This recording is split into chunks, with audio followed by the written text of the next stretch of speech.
Well, good morning, everyone. We are so happy that you are here. Happy Valentine's Day. I love all the cute heart sweaters and pretty necklaces.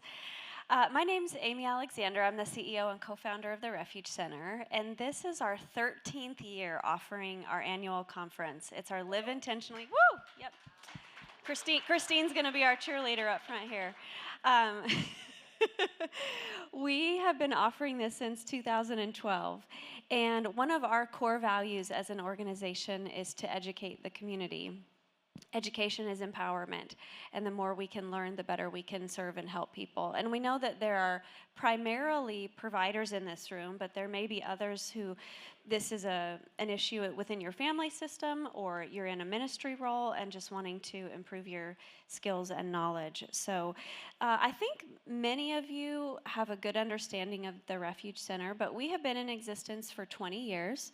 We provide approximately 40,000 counseling sessions every year to more than 4,000 people across 18 counties. We do this on a sliding fee scale based on income so that services are accessible to anyone regardless of their situation. The clients who fall below the poverty line and are uninsured are eligible to receive services from the Refuge Center for free.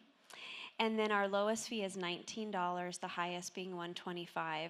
So we really work to be sure that excellent mental health care is affordable to everyone. We serve kids and teens and adults, and we have 70 therapists, so there's really not a lot we don't cover. And I'm glad to see so many of our counselors in the room today. Just a few questions or answers to your questions. We have a table in the foyer with more information about our organization as we do our sponsor tables. So on the breaks and afterwards, please go out there. We have just moved into our new building. We worked 12 years on building a 7-acre campus, and we moved in at the end of November, and we love giving tours.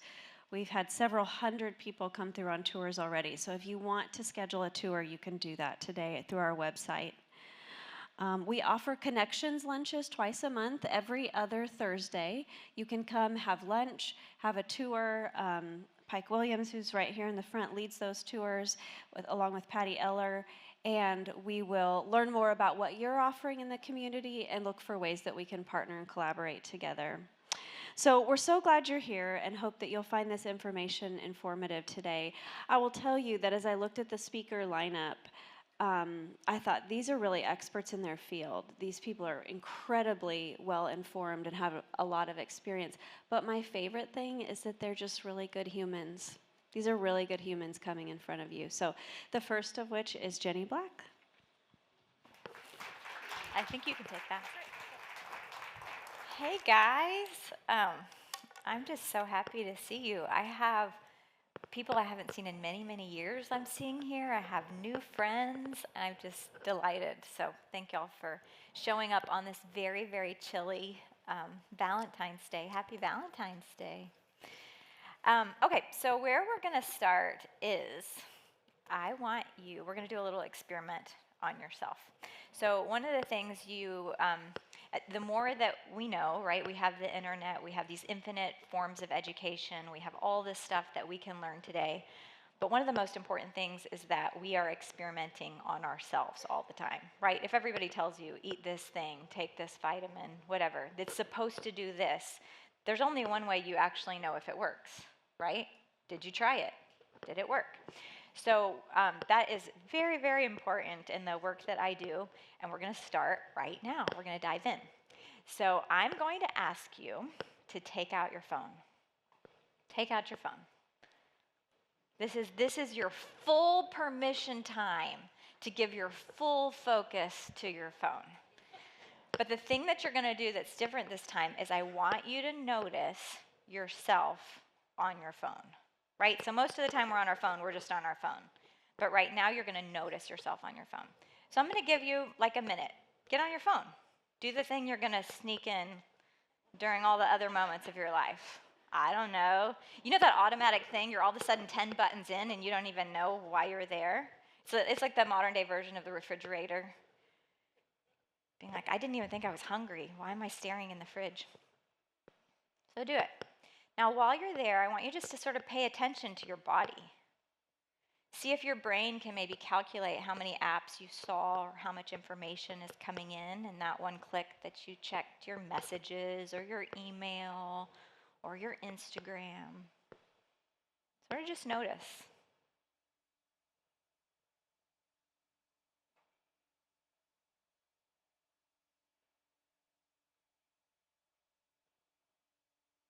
Okay, now you're going to take your phone and you're going to power it off.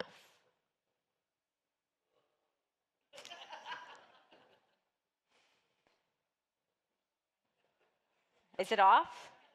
Is it off? Okay, now you're going to take that phone and you're going to hide it where you cannot see it and it is not on your body. It's not touching your body.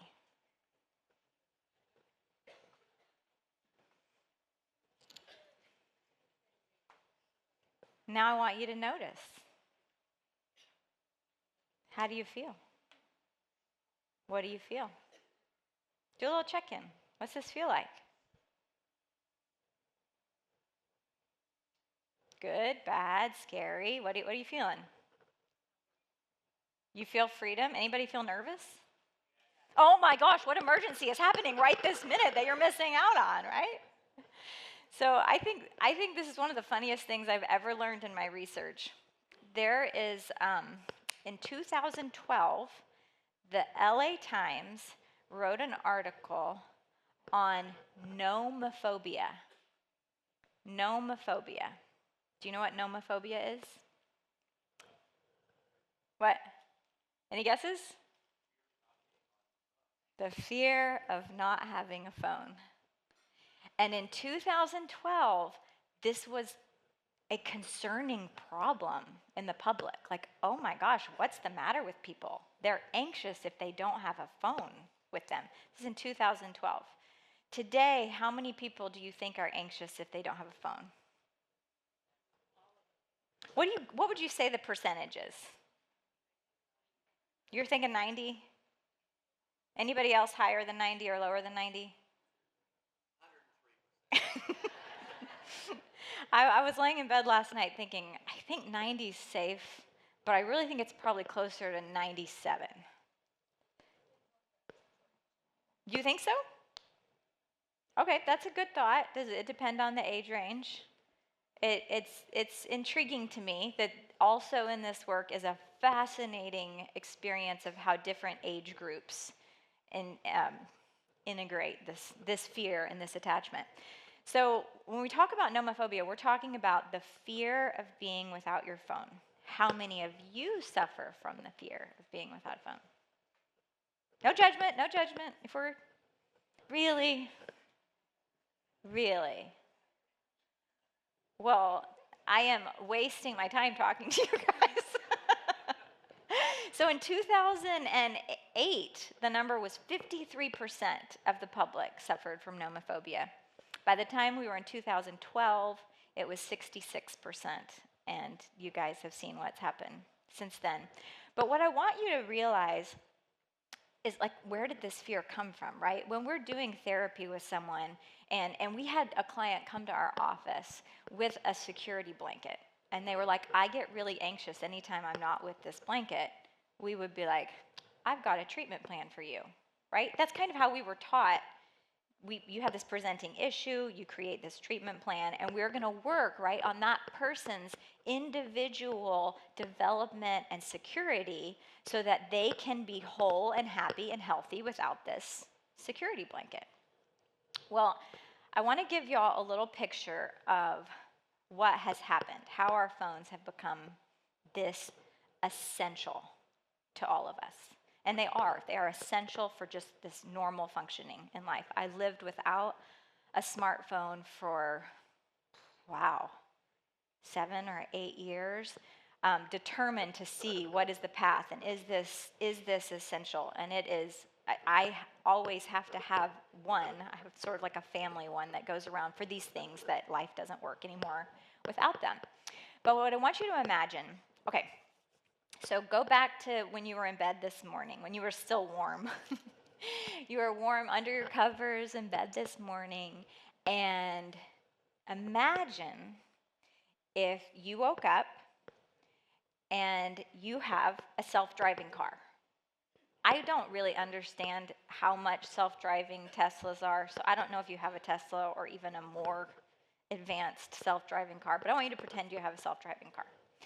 And you wake up, get out of bed, and before you do anything, you haven't brushed your teeth, you haven't had water, you've barely looked at the clock, you just roll out of bed and you get in a self-driving car. Except the car takes you anywhere it wants you to go. And while you're in that car, you think about anything that car wants you to think about. And your view out the windows is anything the car wants you to see. So imagine when you roll over and you pick up your phone before you've done anything else in your day, you get on your phone and it takes you somewhere. We have actual research now that shows that your body, your consciousness leaves your body when you're on a screen. You physically leave your body, which is just wild. You're not in it.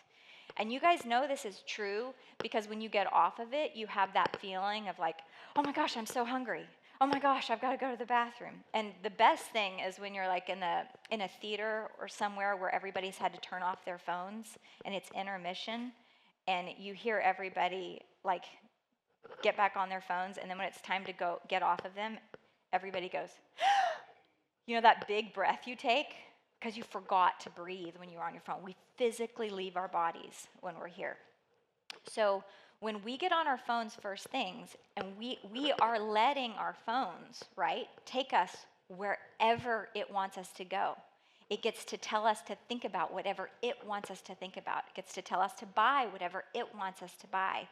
And as all of you know, we could stay there as long as there's no end, right? There's no end to how long we could be in this place.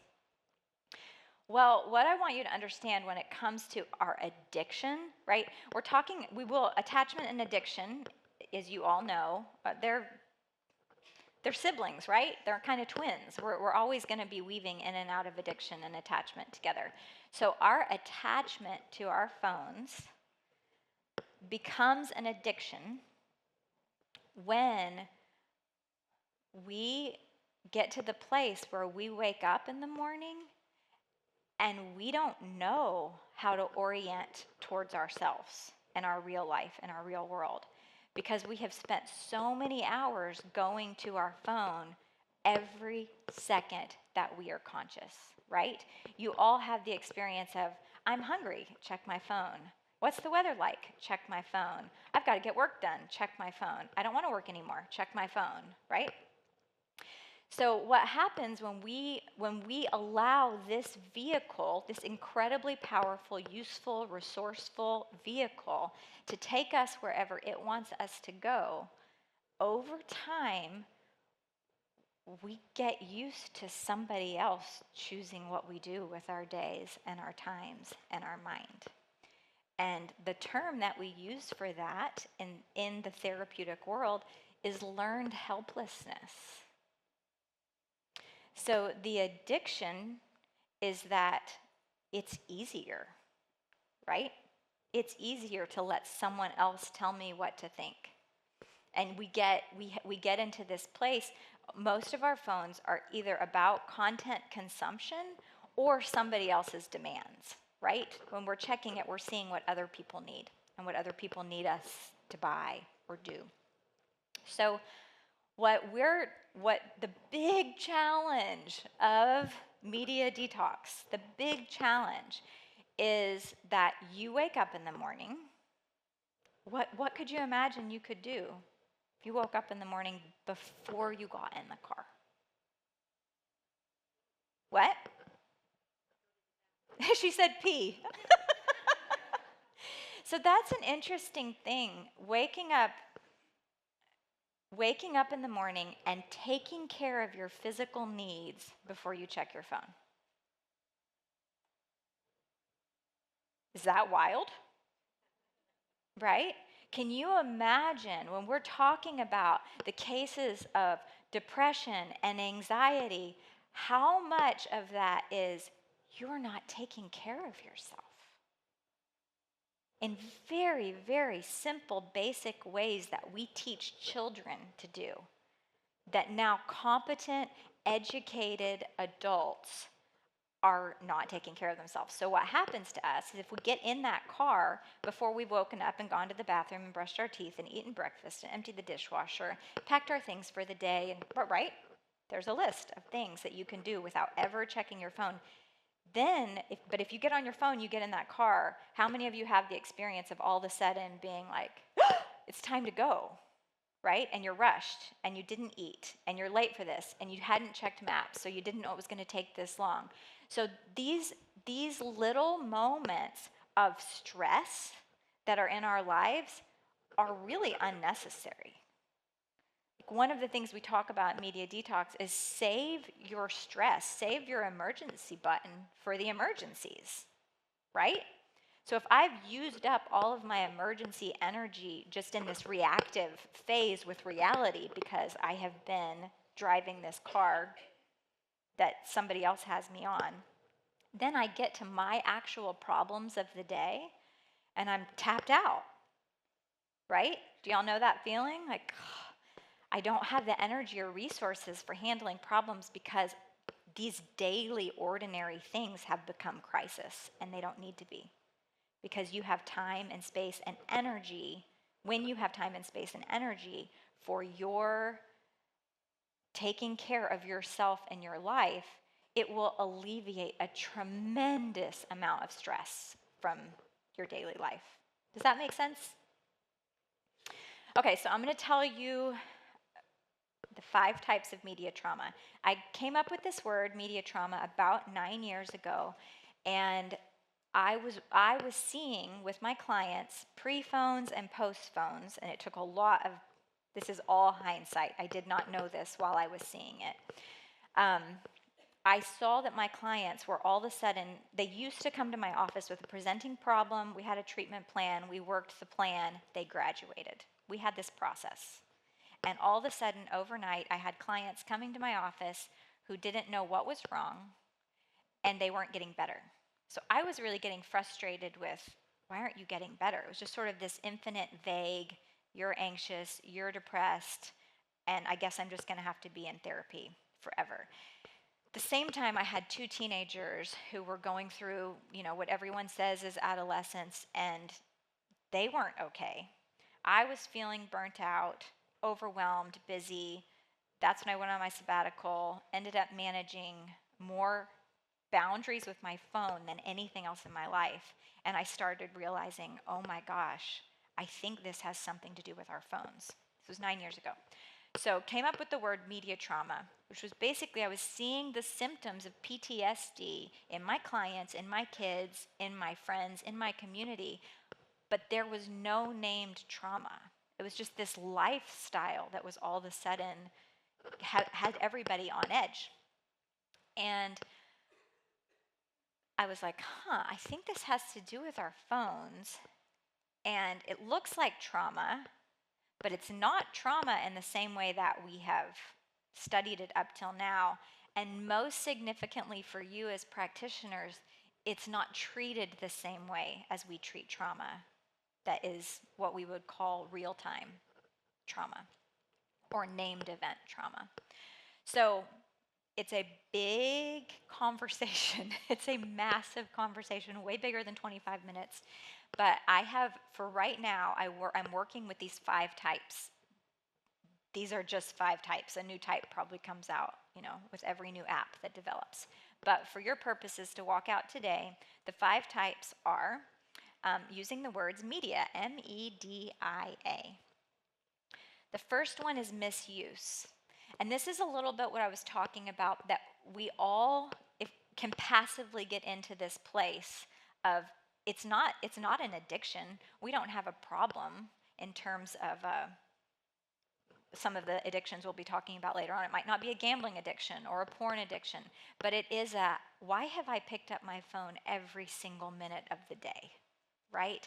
And it's a neglect. This is the category of where you start neglecting what we call micro moments in your daily life that are the moments that make a human, a functional human, healthy. They're the moments we take care of ourselves. And when we use all those micro moments on our phone, we lose those micro moments in our real life, and that has a cumulative effect on your mental health, physical health, emotional health, and certainly relational health. You all know that. The second one is expectations. There are so, this is so personal to the age you are, the platforms you function on, the job that you work. These are the expectations that the systems that you are a part of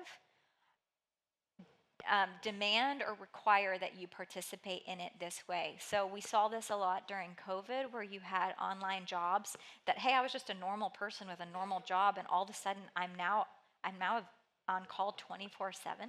You know, so we've had these really strange, I would say inhumane expectations on us as humans, and we've got to give a lot of feedback to the organizations we work with to say, hey, this doesn't work with humans, or this doesn't work. I don't want my kid to have a smartphone, so the teacher doesn't need to be using Snapchat to, give assignments. So those are expectations. Number 3 is development. We all know that throughout your lifespan, you have different things that are being developed in your mind, in your body, in your social skills. And the ways that media is intercepted, if you're an infant and you're handed an iPad instead of a comforting primary caregiver, that's going to affect you developmentally in a very different way than being on Snapchat when you were just developing your, your identity, or how you work in the world is going to affect that. So it's so big. So when you're seeing your client, yourself, your child, pay attention to what phase of development are they in, and how is their media and the way that they're expected to use it, or they are using it, impacting them developmentally. The fourth one is incident. This is what people originally thought of when I used the term media trauma. This is someone who can tell you this happened on my phone, right?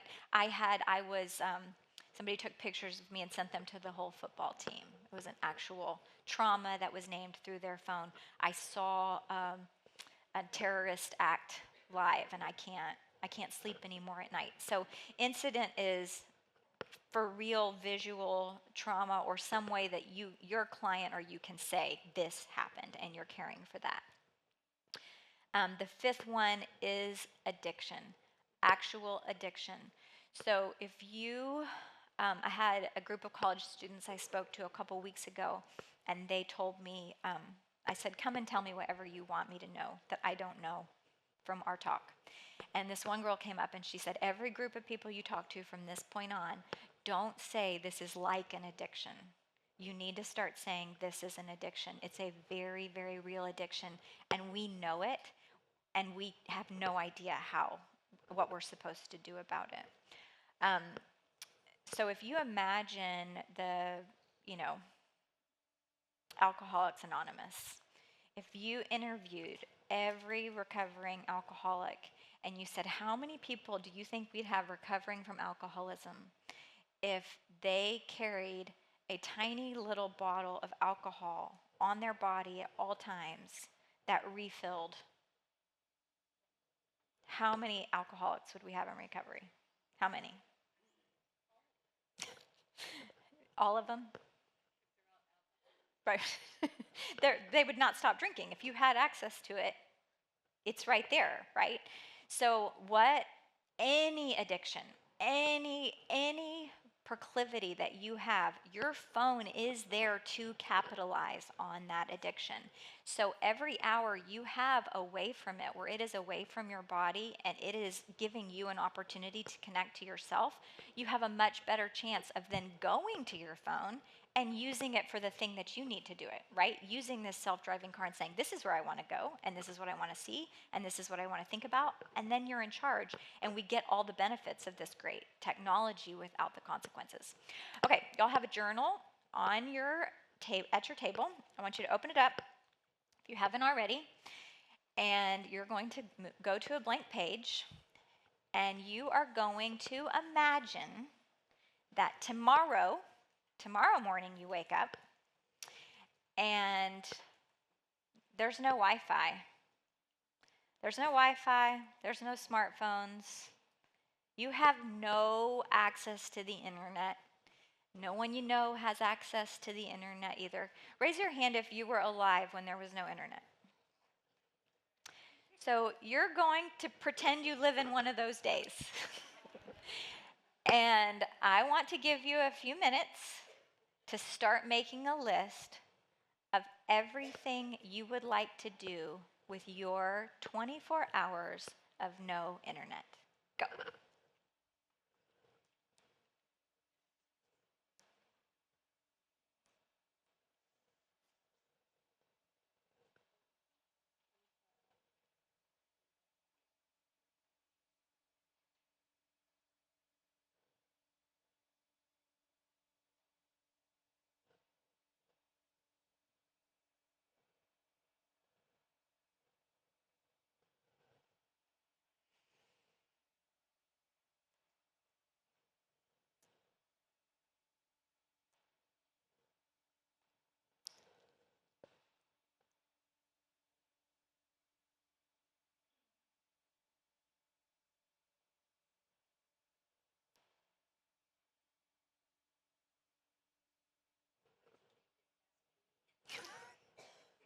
Maybe you should start there. We should probably go do it.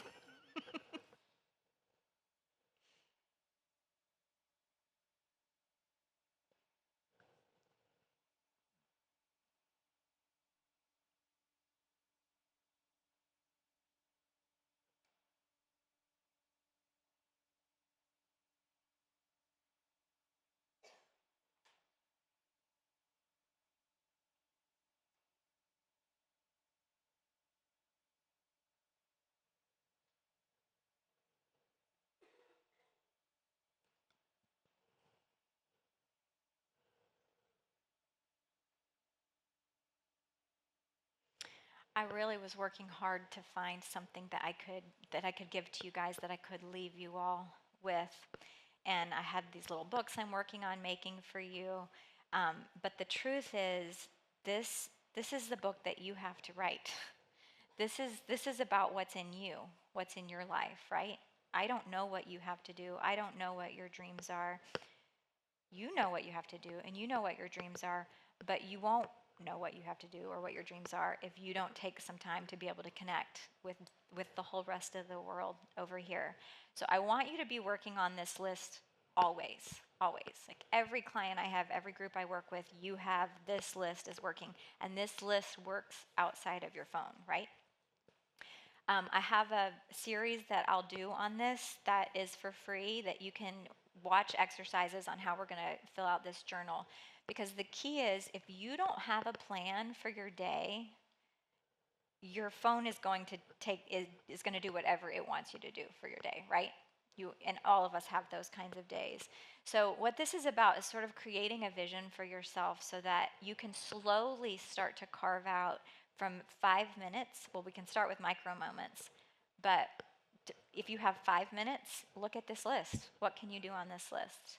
2, can you give yourself the first hour of a day? And what can you do on that list? Start looking for hours in your day that you can do these things that you want and need to do.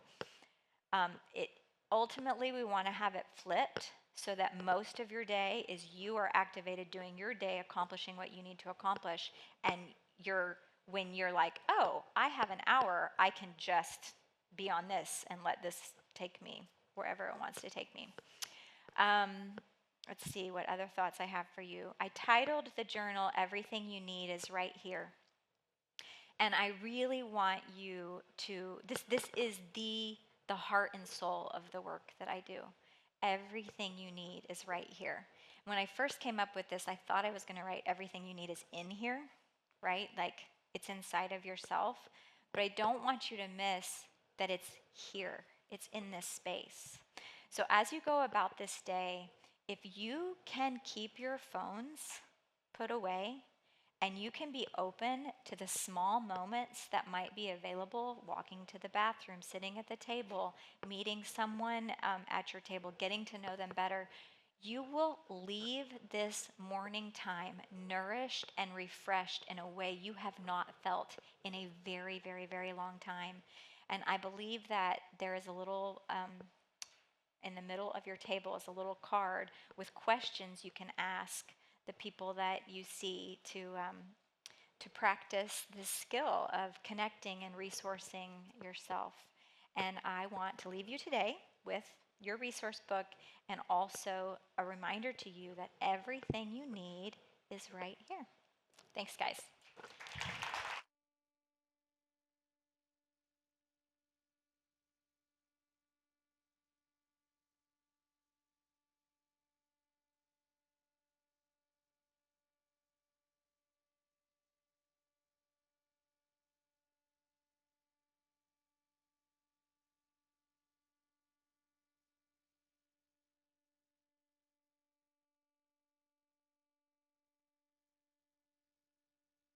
Hi, everyone. Ooh, okay, perfect. It's on.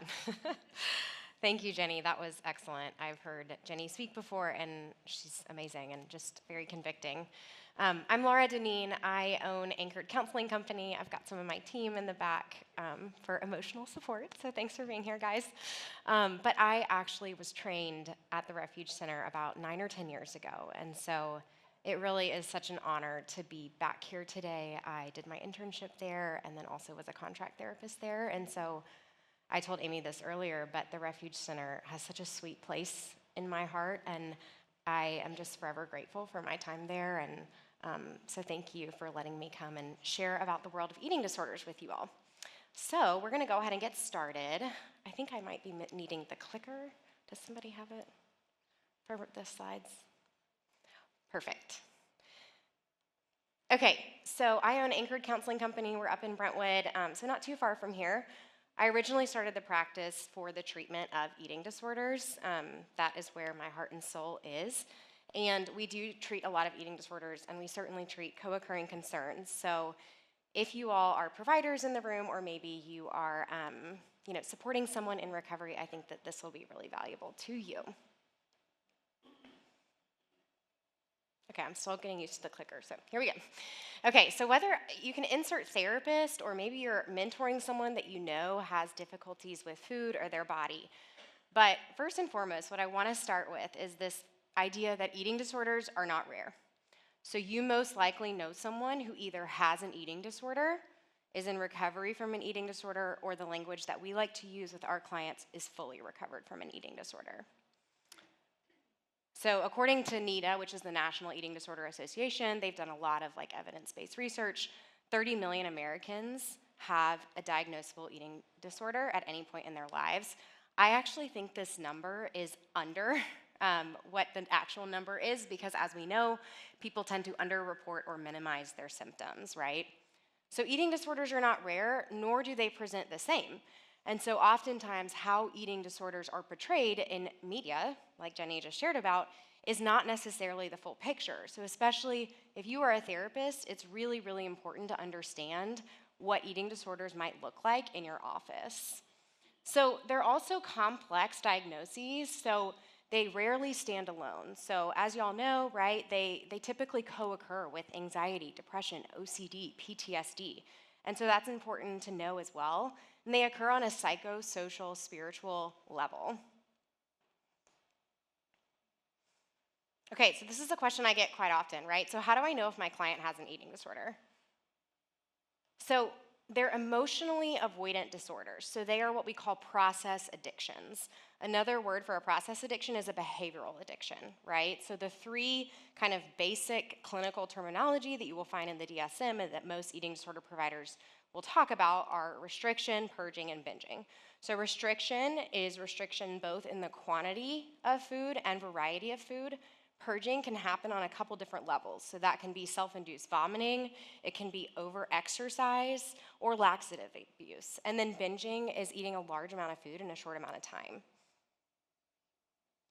Okay, so they're process addictions, meaning that they're behavioral.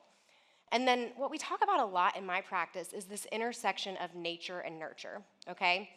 So, and this is the tricky part about this treatment is there is a very specific genetic component. So most people with an eating disorder will say things like, my mom had an eating disorder, or my grandma did, or my uncle did. And so there is a genetic component, and then environment does play a role as well. So a lot of our clients with an eating disorder have a history of early childhood sexual abuse. They might have a history of an assault.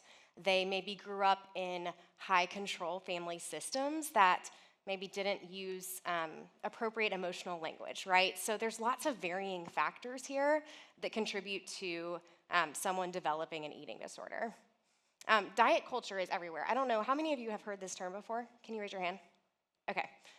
So diet culture is a broad term for essentially the elevation of a specific body type. And typically what you will see in media is a thin white woman. And while there's nothing wrong with that, what can happen with our clients is they develop this deep shame that their body is inherently wrong, okay? One example that I like to give, and I'm gonna put a little caveat here, there is no shame if you have said this or done this, okay? What we talk a lot about in my practice is curiosity over shame, okay? But an example of diet culture. So say you have recently been to a bridal shower or a baby shower, and you've maybe said or overheard a comment, somebody says, oh my gosh, you're so amazing for not eating that cupcake. That is an example of diet culture. It's subtle, right? It's an implied message that some food is good and some food is bad, okay? And now when I give these talks, diet culture is everywhere. Once you see it, you can't unsee it. And so what's important for us to understand as clinicians, if we're treating eating disorders, is we are asking our clients to step out into a world where diet culture exists and is in their face. So we as clinicians need to be talking about this and need to be supporting our clients in building awareness around diet culture and also cultivating awareness around how they want to respond, right? So what do boundaries look like for them? What does assertiveness look like for them? What is a healthy relationship with food in their body? And for the record, if you can think of it, right, so I don't love the disease model for eating disorder recovery. I think it's a little bit outdated. So what I love to talk to clients about is what we're going for is peace. I love that word peace. I even said an internal prayer before I got up here on the stage. I'm a little bit nervous and I can feel my heart rate settling as I'm talking. But what we're going for is peace with both food and our body.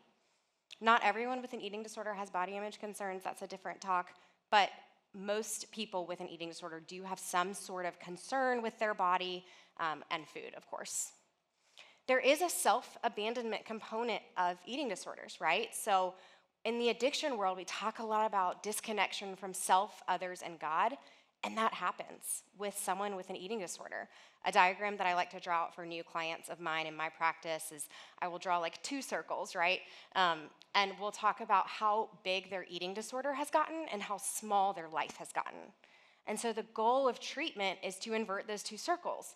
We want their life to be so beautiful and so meaningful and so big, and maybe they think about what they're gonna eat the next day, but it's not all consuming, okay? So we wanna invert those 2 circles. But there is a self-abandonment piece that happens, and I'm sure this happens with a lot of other addictions, as we know, right? But a lot of people with eating disorders maybe don't know who they are.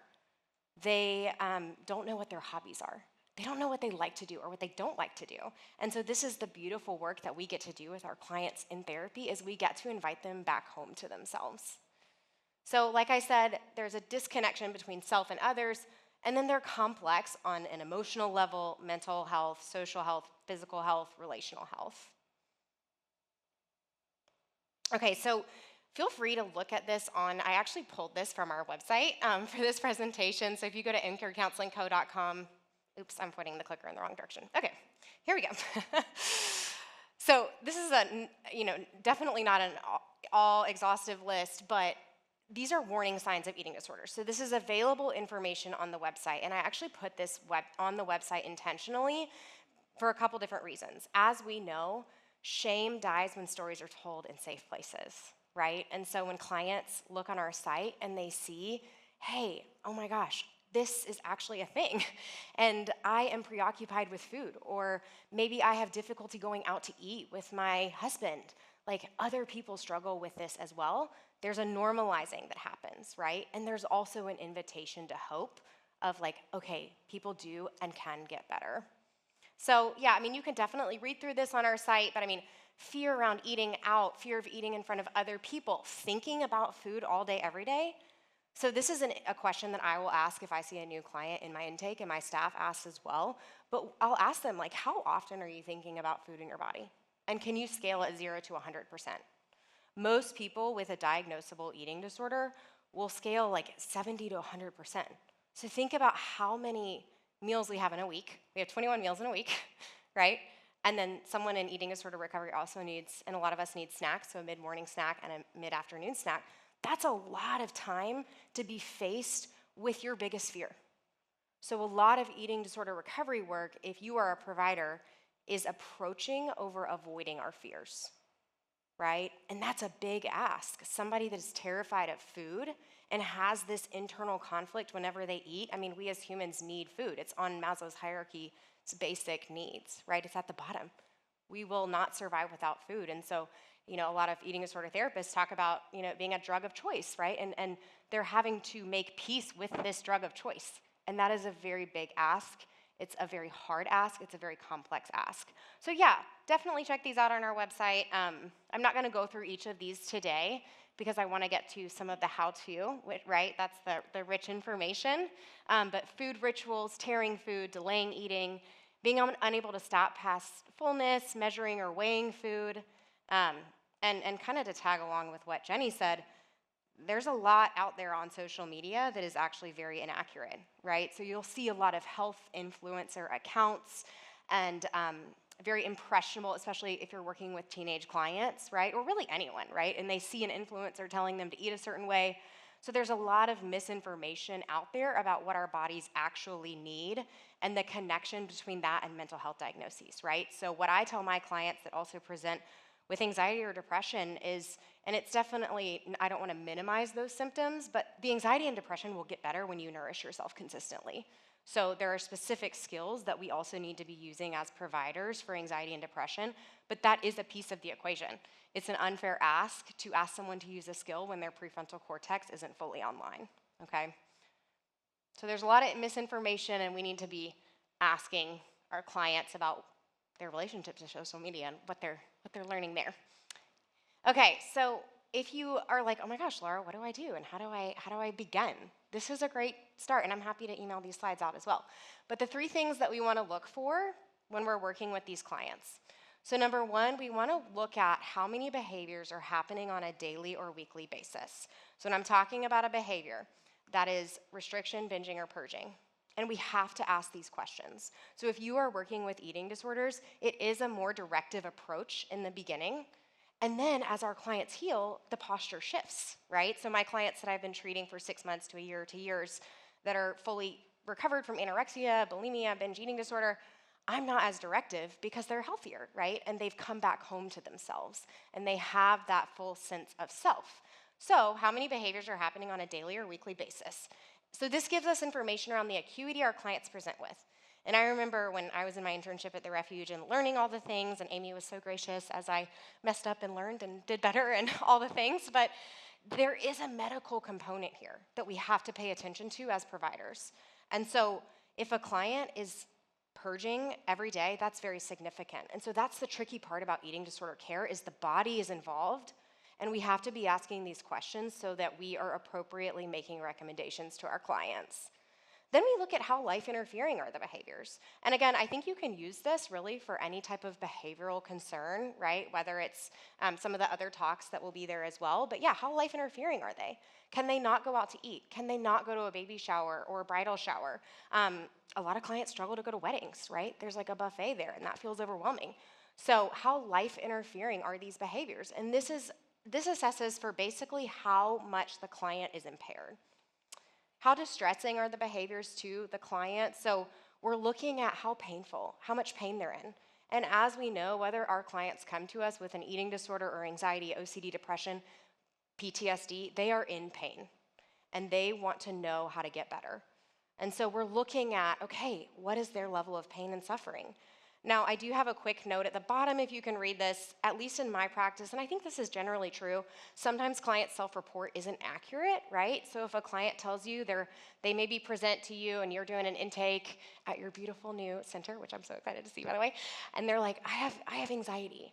And then you kind of get to know them, and then they kind of slip in there that they don't eat breakfast or lunch, okay? That's something we need to take note of, right? Because they might kind of see what we do with that as a provider. Like, do we pick up on it? Do we ask them about that? So our client's self-report may or may not be super accurate, and it's our job to assess for that. And so this can be due, obviously, to so many different things. We have a lot of denial, right? Like, oh, it's not that bad, and I'm not actually in that much pain. But then if you really ask someone how they are, their pain is like insurmountable, okay? So our job as providers is to really lean in and like to kind of look at the dissonance that might be going on. I actually learned this from Amy in my group supervision with her. I had the privilege of sitting with her for my licensure, and she talks about our insides matching our outsides, right? And what we're going for is congruency. And so when our clients tell us these things and they're like, oh, it's not that bad, our job is to pick up on that and really lean into it. A lot of times people are overwhelmed about changing. Behavioral change is incredibly hard, right? As you all know, and I'm sure some of these other presenters will talk about, changing behaviors is one of the hardest things we can do, and that's because of the neural pathways in the brain. So you all have heard this expression, right? But neurons that fire together wire together. So this is an incredibly big ask of our clients. It can be done, but it's hard. And so our job is just, to really screen for this in the assessment phase. Okay, so what does eating disorder treatment look like? So I'm all about psychoeducation, and the longer I've practiced, the more I see the benefit of it. Some of my clients joke that I should have been like a teacher in a different life, and I think that's actually true because I love a good worksheet. But we want to make sure that our clients have the information that they need to get better, right? So when I first started therapy in Nashville, probably 13 years ago, or really good therapy, and I had the privilege of working with an amazing therapist, she kind of explained what a thought and emotion was, how emotions show up in our bodies before we cognitively know what we're thinking and feeling. And so what we're doing here, if we're treating an eating disorder, or really anything, is we're assessing for, like, do our clients understand what a thought is? Do our clients understand what a physical sensation is? Do they understand what an emotion is? So a lot of times, if we circle back to the emotional avoidance component that's present in our clients with eating disorders, they don't have the verbiage for their internal emotional experiences, right? And so our job is to kind of look at that and be like, okay, do you understand how to even name an emotion? Do you have the verbiage and the repertoire for that? And we don't want to gatekeep, right? So I think, like Amy said, knowledge is power. And so one of the best things that we can do is lay an appropriate foundation for our clients with eating disorders. Our clients with eating disorders also over-identify with the content of their thoughts. They tend to have sticky brains. So their brain might tell them, I shouldn't eat this piece of pizza, right? And so our job is to provide psychoeducation that, hey, not everything we think is true. Right? I might have a thought that, like, I'm a banana. My daughter has been watching a show, and she's kind of into the banana thing. And anyway, that we would laugh at that, right? Because we're like, oh, that's not true, Laura. Well, our clients with an eating disorder believe that said piece of pizza will harm them. Okay? Or if maybe they're binge eating, they believe that I need to eat this whole pizza to feel better. Okay? So our job first is to give them psychoeducation that not everything we think is true. Okay? Another piece of treatment is the treatment team setup. So if you are working with clients with eating disorders and you haven't necessarily seen this population, I highly recommend getting supervision. because it is complex. So our clients at Anchor typically have a doctor or psychiatrist for the medication piece. They've also got a dietitian, so who's helping them with their meal plan, and a therapist. The reason being, back to the 21 meals a week and snacks, it's too much of an ask for you to treat a client alone. And it can feel very lonely, right? And so that is my thoughts, and I understand that some people don't have those resources. There's some wonderful grants available and all the things. So definitely come to me afterwards, and I'm happy to share more about that. But what we're going for long term is reconnection with self, others, and God if our clients have a faith background. So again, an eating disorder creates disconnection from self, right? And the work is supporting clients and coming home to themselves. And we want to look at what barriers might be that interfere with that process.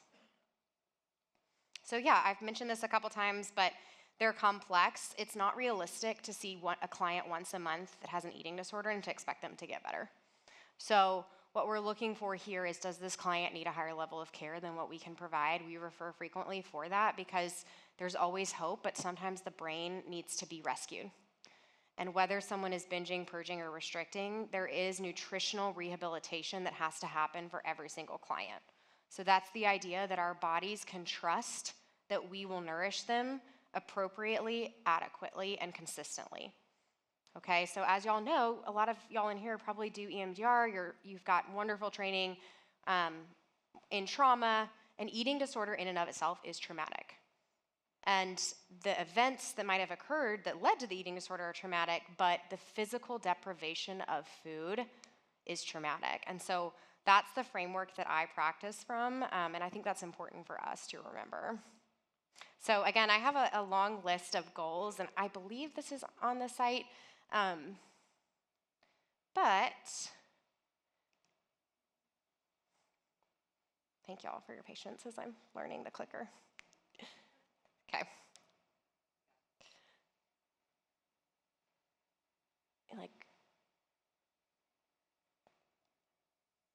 Okay. So these are, just some goals, but what we're going for is, again, back to that picture of how big is your life versus how big is your relationship with food in your body. And so what we're going for here is decreased behaviors, right? So it is I know in the field we talk about is this a top-down approach? Is this a bottom-up approach? In my practice, we do both, and I think we do both well, and there's necessary intervention for both, because we cannot treat someone with an eating disorder and not also have a top-down approach, right? I understand with some of the newer trauma treatments, they're more bottom-up, and I love bottom-up approaches, but we have to decrease behaviors if we expect our clients to heal. We're also going for flexibility. So if you're working with these clients, and really a lot of our clients, right, whether they have perfectionism or anxiety or OCD, they can tend to show up and be pretty rigid, right? They're like, I'm not gonna do that, I can't do that. And there's a rigidity there. So what we're going for here is a surrender and a flexibility. A lot of clients have body image concerns, and so we're going for peace with their body, whatever that looks like. A lot of our clients have been traumatized in some way, shape, or form. Perhaps they've been shamed by their caregivers growing up, or maybe they've been assaulted or abused, and so there is this sense that I can't trust myself. And this is where an eating disorder therapist will say it is about the food and it's not about the food, right? So the food is a way to emotionally avoid perhaps the pain, the trauma that is there for you. And we do a lot of exposure work, right? So, hey, let's talk about your fear. Let's talk about what you're afraid of. And how might this be connected, if we're going through a trauma lens, how might this be connected to your negative core beliefs, right? So I'm unworthy, I'm a failure, I'm unlovable. And how might that be playing out in your behavioral responses?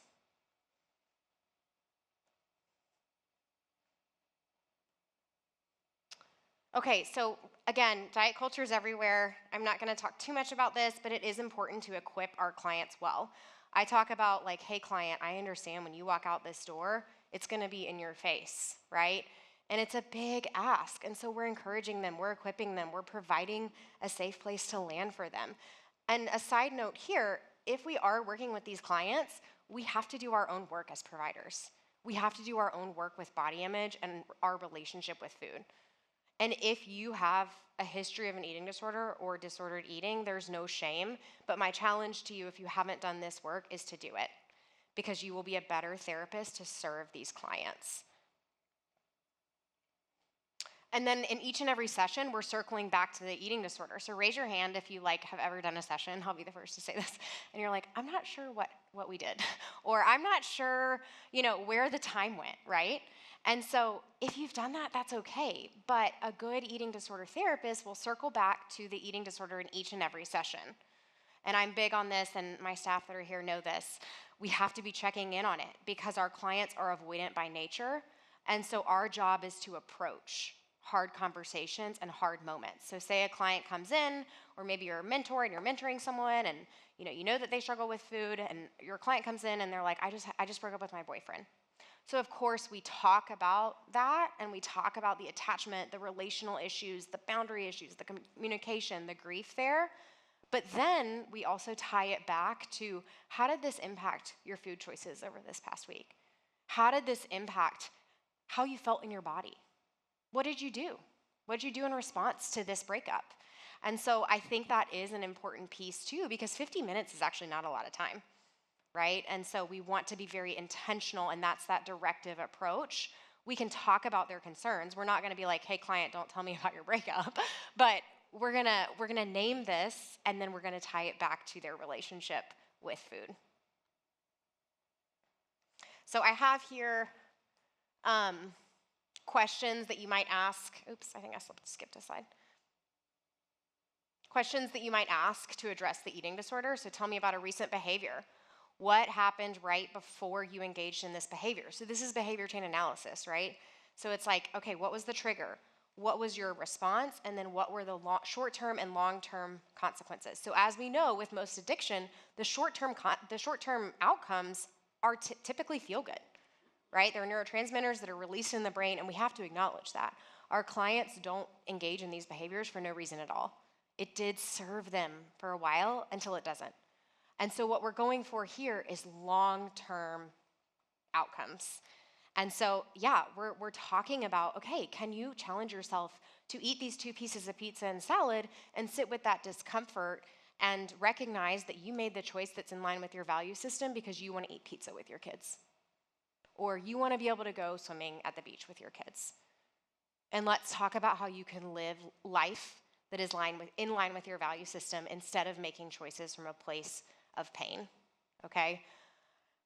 We also talk about what you want to do next time. So this is that curiosity over shame. How did your eating disorder serve you in that moment? And I love this question because it's compassionate, right? You're not like, stop using a behavior. It's compassionate and it's kind. How can your healthy self show up instead? So for those of you that do IFS, I love this question. I use a lot of IFS in my practice, but yeah, the healthy self, the eating disorder self, tell me about that part of you right now. Tell me how it served you. And then what is there to learn, right? So what can we do differently next time? And then can you practice using your voice instead of your eating disorder to get your needs met? So behaviors try to communicate something, right? I've got a little 2.5-year-old and she's still practicing using her words, and we know that she's trying to communicate something if she lays on the ground and screams, right? So the same thing is true with someone with an eating disorder. They're trying to communicate that I'm in pain and I need help, or I'm angry, or I'm sad, or I'm hurting. And so the more that we as providers can help them put words to their internal, relational, and environmental experiences, the healthier our clients will become.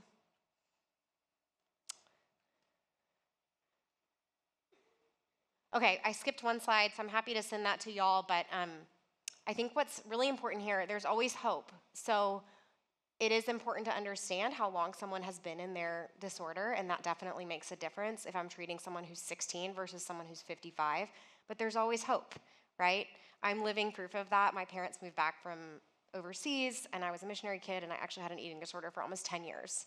And I got amazing treatment in Nashville, and it's really cool to see the ripple effect. And there's always hope. And so I know y'all talk a lot about the concept of hope at the Refuge Center, and I just wanted to close with that. So there's no client that is beyond rescue. And how beautiful to be able to support someone healing their concerns with food and their bodies. And so we set realistic goals. We make sure that they have appropriate support. We're direct, and then we point out points of celebration and victories. So that's what I have for y'all today. I'm super thankful to have talked about this topic. It's near and dear to my heart. So thanks so much for having me. Oops. Okay.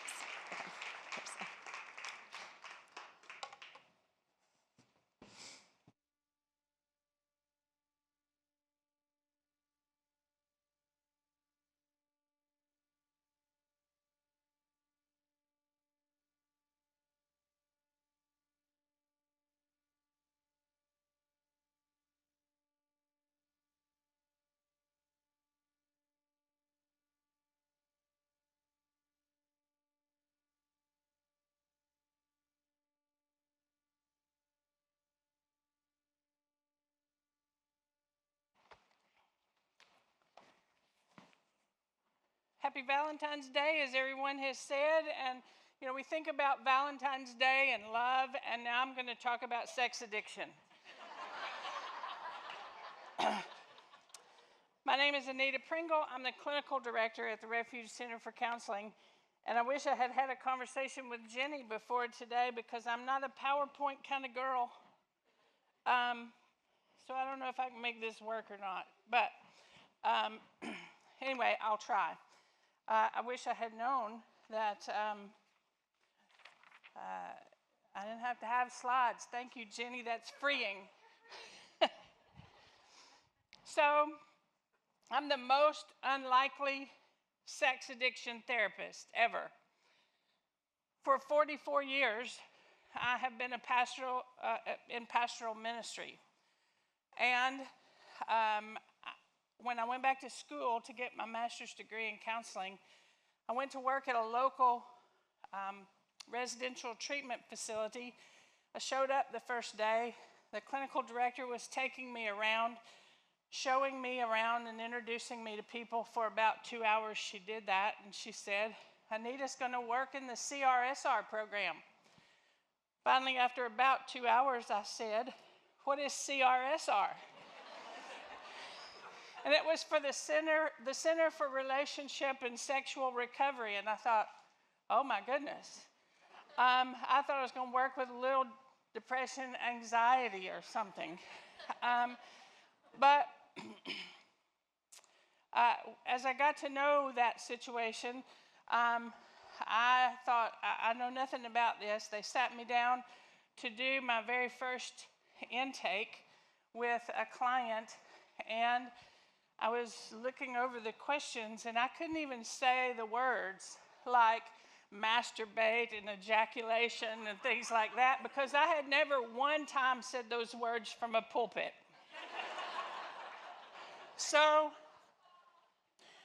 I went to my supervisor and I said to her, I'm going to need a book or something. I need to read something. My fellow therapists began to really like to watch me because anytime I would have to say something that was uncomfortable, my face would start turning very red. But that was in 2013, and since then, I've learned how to say those words without turning red. But as you can tell, I had no idea that my road was going to involve sex addiction treatment. And then where the treatment center did send me for training, and I became a certified sex addiction therapist, all the time thinking this is not at all what I expected on this road. But here I am. So let's talk a little bit about, I'm supposed to do this, right?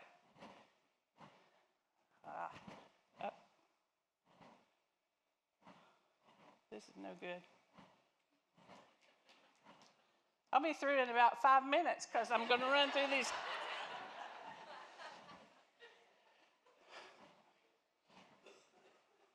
Okay, people come to me sometimes and say, oh, you're a sex therapist.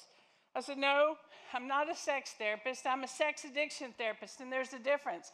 Sex therapist is trying to help you learn how to, and I'm trying to teach you how not to, and how to get beyond the unhealthy, impulsive, and compulsive sexual activity that is causing problems in your life.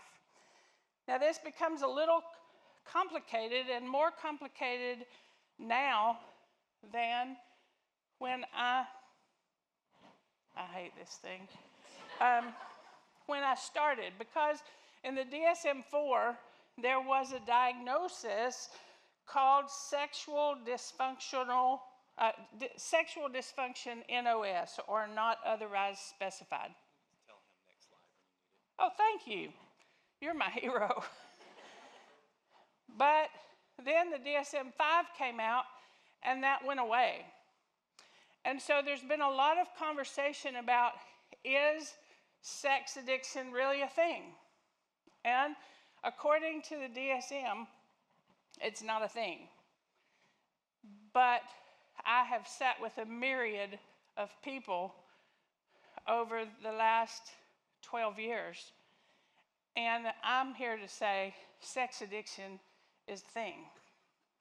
It's a devastating thing, much like an eating disorder, not so different.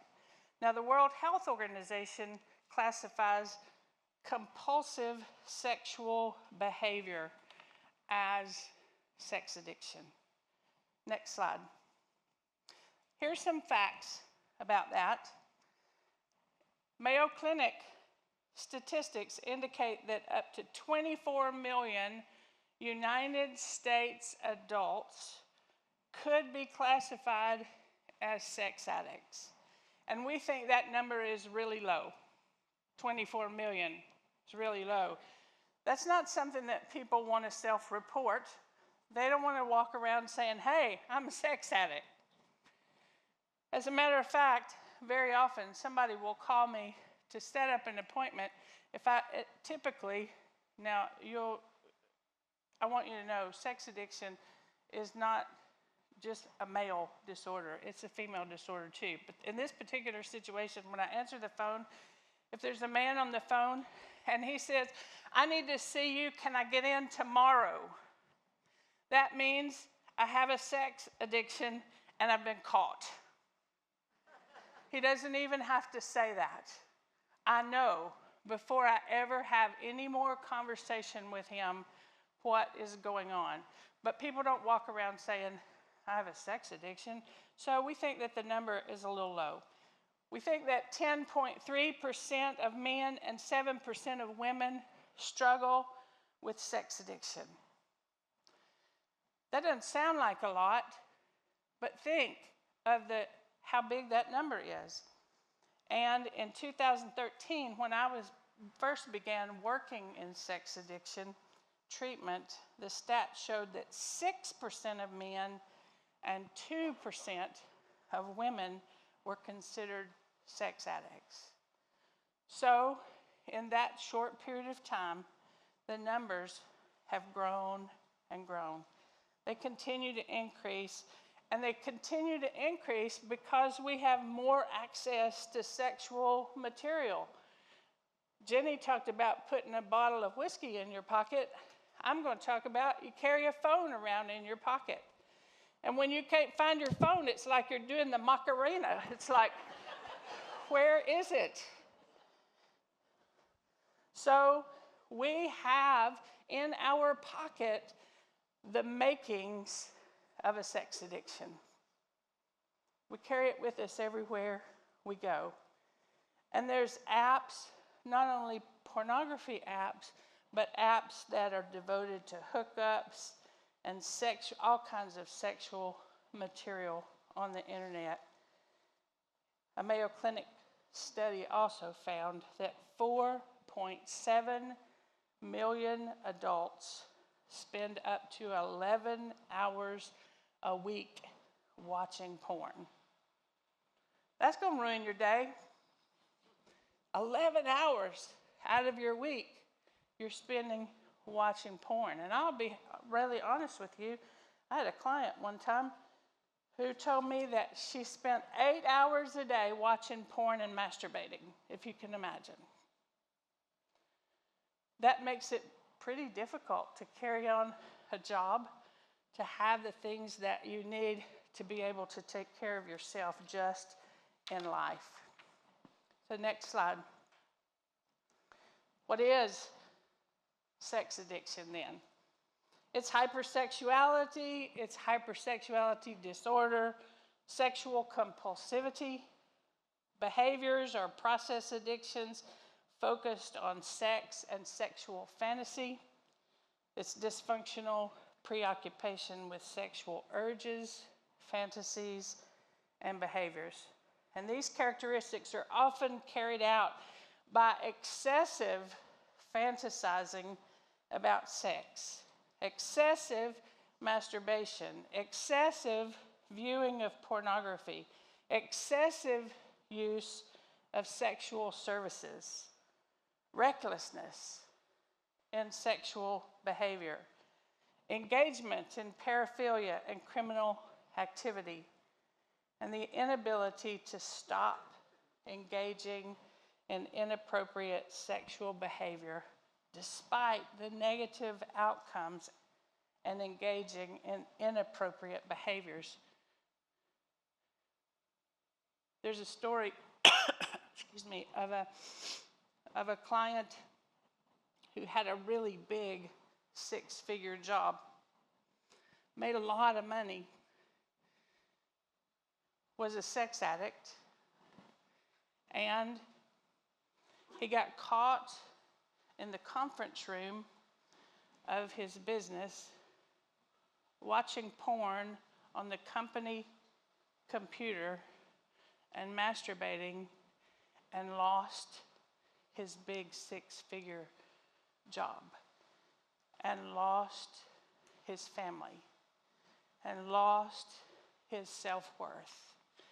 He lost everything for just a few minutes of excitement. So these behaviors that we're talking about can escalate into things that really become unmanageable, but they also can escalate into things that become illegal, like public sex, exhibitionism, voyeurism, illegal forms of pornography that result in arrest, public humiliation, incarceration, and sometimes even death. Next slide. So, sex addiction is considered a process addiction. We think about addiction as a substance very often, but process addictions are a very real thing. And so, process addictions would be media, eating disorders, sex, gambling, spending, work, all kinds of things that are process addictions. And so we're all very familiar with addictions to cigarettes and alcohol and prescription medication and illicit drugs, but we hear a lot less about process or behavioral addictions. We know that to overcome a substance addiction, we've got to abstain from the use of that thing that we're addicted to. A process addiction very often is a different kind of situation, because really and truly, we don't want to teach people to abstain from sex. We don't want to teach people to abstain from eating, but they have to learn how to be able to have a healthy relationship with those things, which sometimes I think may be harder. You know, if you just can't have a drink or you just can't have a drug, then the battle is so real in that. But in a process addiction, often you have to learn how to be able to do that. And as Laura talked about, the peace. You have to have peace with the food, peace. That's kind of what we're talking about here, is being able to have a healthy sexual relationship. And that becomes a real struggle for many people. Next slide. Robert Weiss is a big person in the sexual addiction field, as well as Patrick Carnes, who you hear a lot about. But Robert Weiss had a book called Sex Addiction 101, and he says, put very simply, addictive substances and addictive behaviors trigger the same basic neurochemical pleasure response. Primarily, the release of dopamine, which is pleasure, along with adrenaline, which is excitement, oxytocin, which is love and connection, serotonin, which is emotional well-being, and a variety of endorphins, which is euphoria, resulting in feelings of pleasure, excitement, control, and most important, distraction and emotional escape. Eventually, these individuals begin to use these substances and/or behaviors not to feel better, but to feel less. Not less as a person, but to be able to feel less. It's self-medicating behavior, sex addiction. Often when I'm sitting with a client, I'll raise my hand and I'll talk about a tree. These are the branches on the tree. And these branches are symptoms.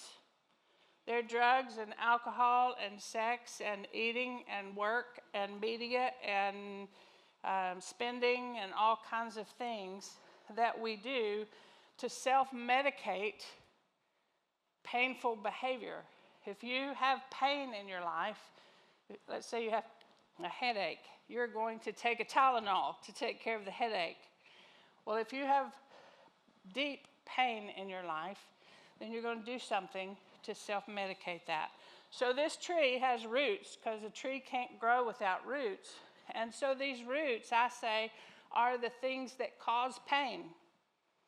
And what I have found is very often with the clients that I sit with, those roots are trauma, abandonment, attachment, grief, and loss.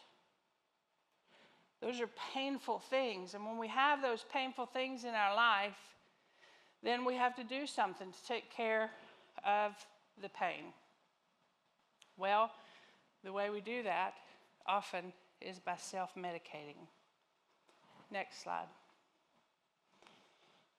So, not only in the addiction to sex is that sex addiction is big enough all on its own, but it often has a co-occurring disorder. And I'll just let you look at these numbers. They're pretty high, because co-occurring to that, substance use, major depressive disorder, sexual dysfunction, impulse control disorder, all kinds of things that are co-occurring to sex addiction. So you don't just have the problem of having unhealthy sexual behaviors and risky sexual behaviors, but you have the problem of the co-occurring disorder as well.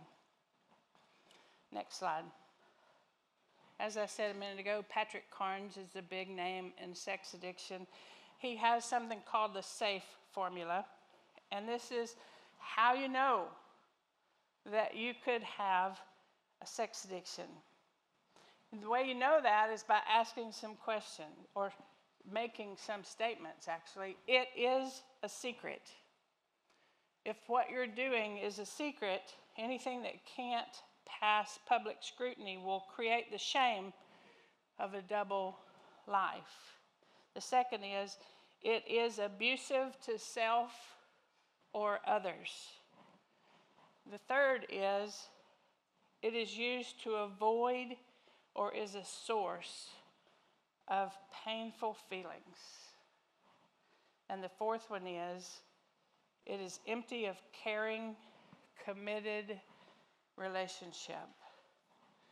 And fundamental to the whole concept of addiction and recovery is the healthy dimension of human relationship. We were created for connection. So, the first step, if we got a big book, a AA big book, and we got to the first steps, the first step is, I admitted that I was powerless over, and the big book would say alcohol, but I would say you can take that word out and put any word in there. Alcohol, food, drugs, sex, gambling, working, any of the things that I've talked about today. And our lives became unmanageable. When you say, I admitted that I was powerless over sex and my life had become unmanageable, this is a way that we might know that we have a problem. So, what do you do about this? What is the treatment for this? Of course, I would always say that the treatment for anything is good therapy. That's job security for me. So that therapy can look like cognitive behavioral therapy. It can look like psychodrama. It can look like EMDR, because you got to get rid of these roots on this tree so that you don't need to self-medicate any further. There's also a med management approach to treatment of sex addiction. And one of therapy's greatest friends is a support group. I encourage clients all the time to go to support groups. And Sexaholics Anonymous, Sex Addicts Anonymous, and Sex and Love Addiction Anonymous are just a few in this realm of sex addiction, but those are some of them. And some of you may be familiar with Celebrate Recovery, which also is a great support system. Another way to help in this process is the process of spiritual practices. Prayer, meditation, support from people who are like-minded people. And then often in the sex addiction world, the place that the treatment really needs to start is in residential treatment or an IOP or PHP. So sex addiction can be life-altering, actually detrimental to life addiction, just like so many other addictions. But the good news is, as Laura said, there's hope. Because I have sat in a room with people who never thought they would be able to overcome their addiction to unhealthy sexual behavior, and they have. And they can learn to have a good, healthy sexual relationship with their spouse or partner. So there is hope. And if you have concerns about whether sex addiction is a real thing, I'd be happy to take you to coffee and share 1,000,000 other stories of people who have struggled to overcome something that was intended to be good and can be good, but they've got to move beyond the hurt, the pain, the trauma, and the self-medicating behavior that has gotten them to this place. Thank you. Hello again. I'm going to invite everybody to find their seats. Like I said, please feel free to get up and continue to use the restroom, get drinks, get more breakfast if you need to. But I am going to go ahead and introduce our next speaker. So if I could have everybody's attention, please. Saul Malik is going to be presenting on gambling addiction.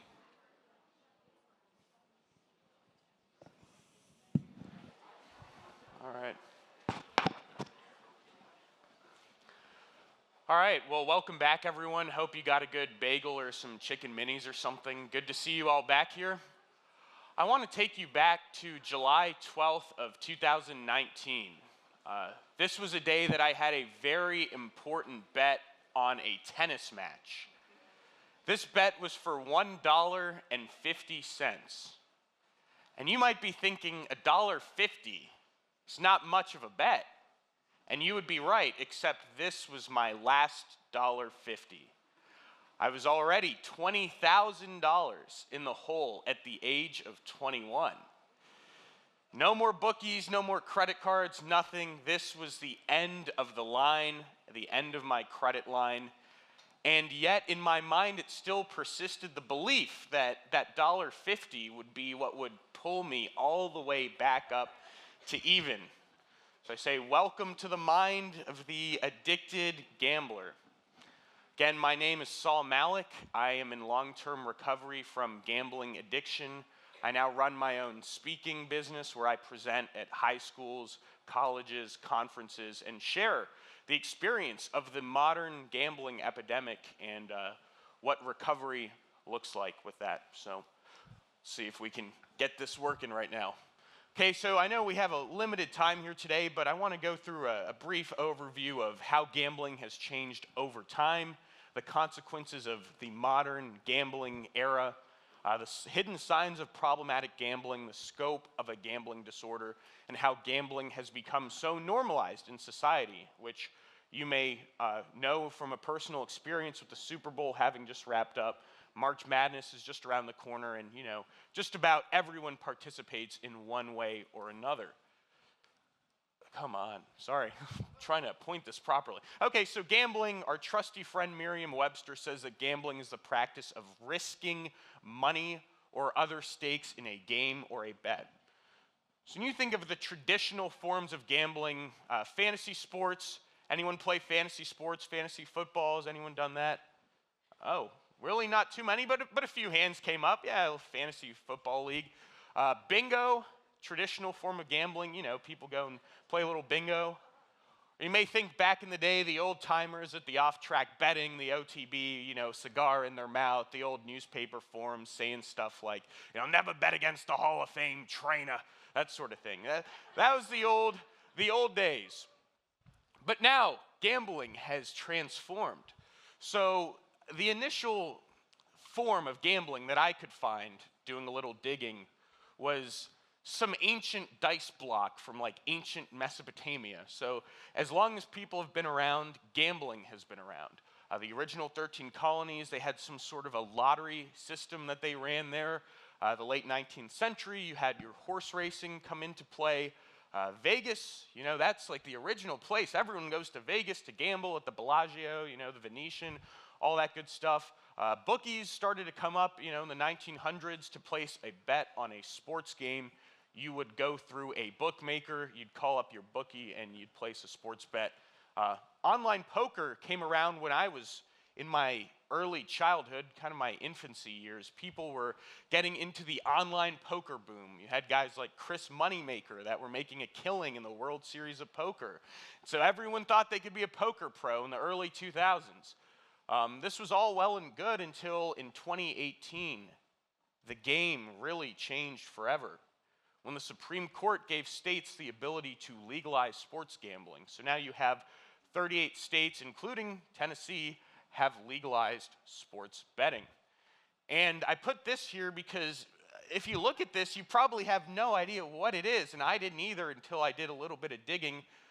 Virtual horse racing. So nowadays you can bet online on the result of AI-generated animals running in a simulation. You can wager on that. So all of this is to say there are endless forms of gambling. That doesn't even cover every single thing. Think even to things that can be misused, like the stock market or cryptocurrencies, which can also be forms of gambling. Okay, so I mentioned the Super Bowl. We had this gentleman up here who proudly raised his hand as being a fantasy football player, and that's all fun, but I say, hey, gambling, clinicians, it's not all fun and games here, right? First and foremost, think about advertising and how that influences gambling behavior. Ads on major sports networks, on the radio, DraftKings, FanDuel, you really can't escape it.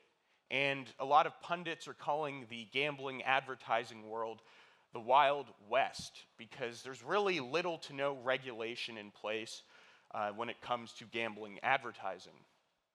I say today's gambling world, it's like the Fast and the Furious, because back in the day, if you, the clinician, saw a client who had a sports betting problem, that person would take 3 hours to watch a basketball game and place a bet on that game. It's not the case anymore. Now there are things with online sports betting, live betting.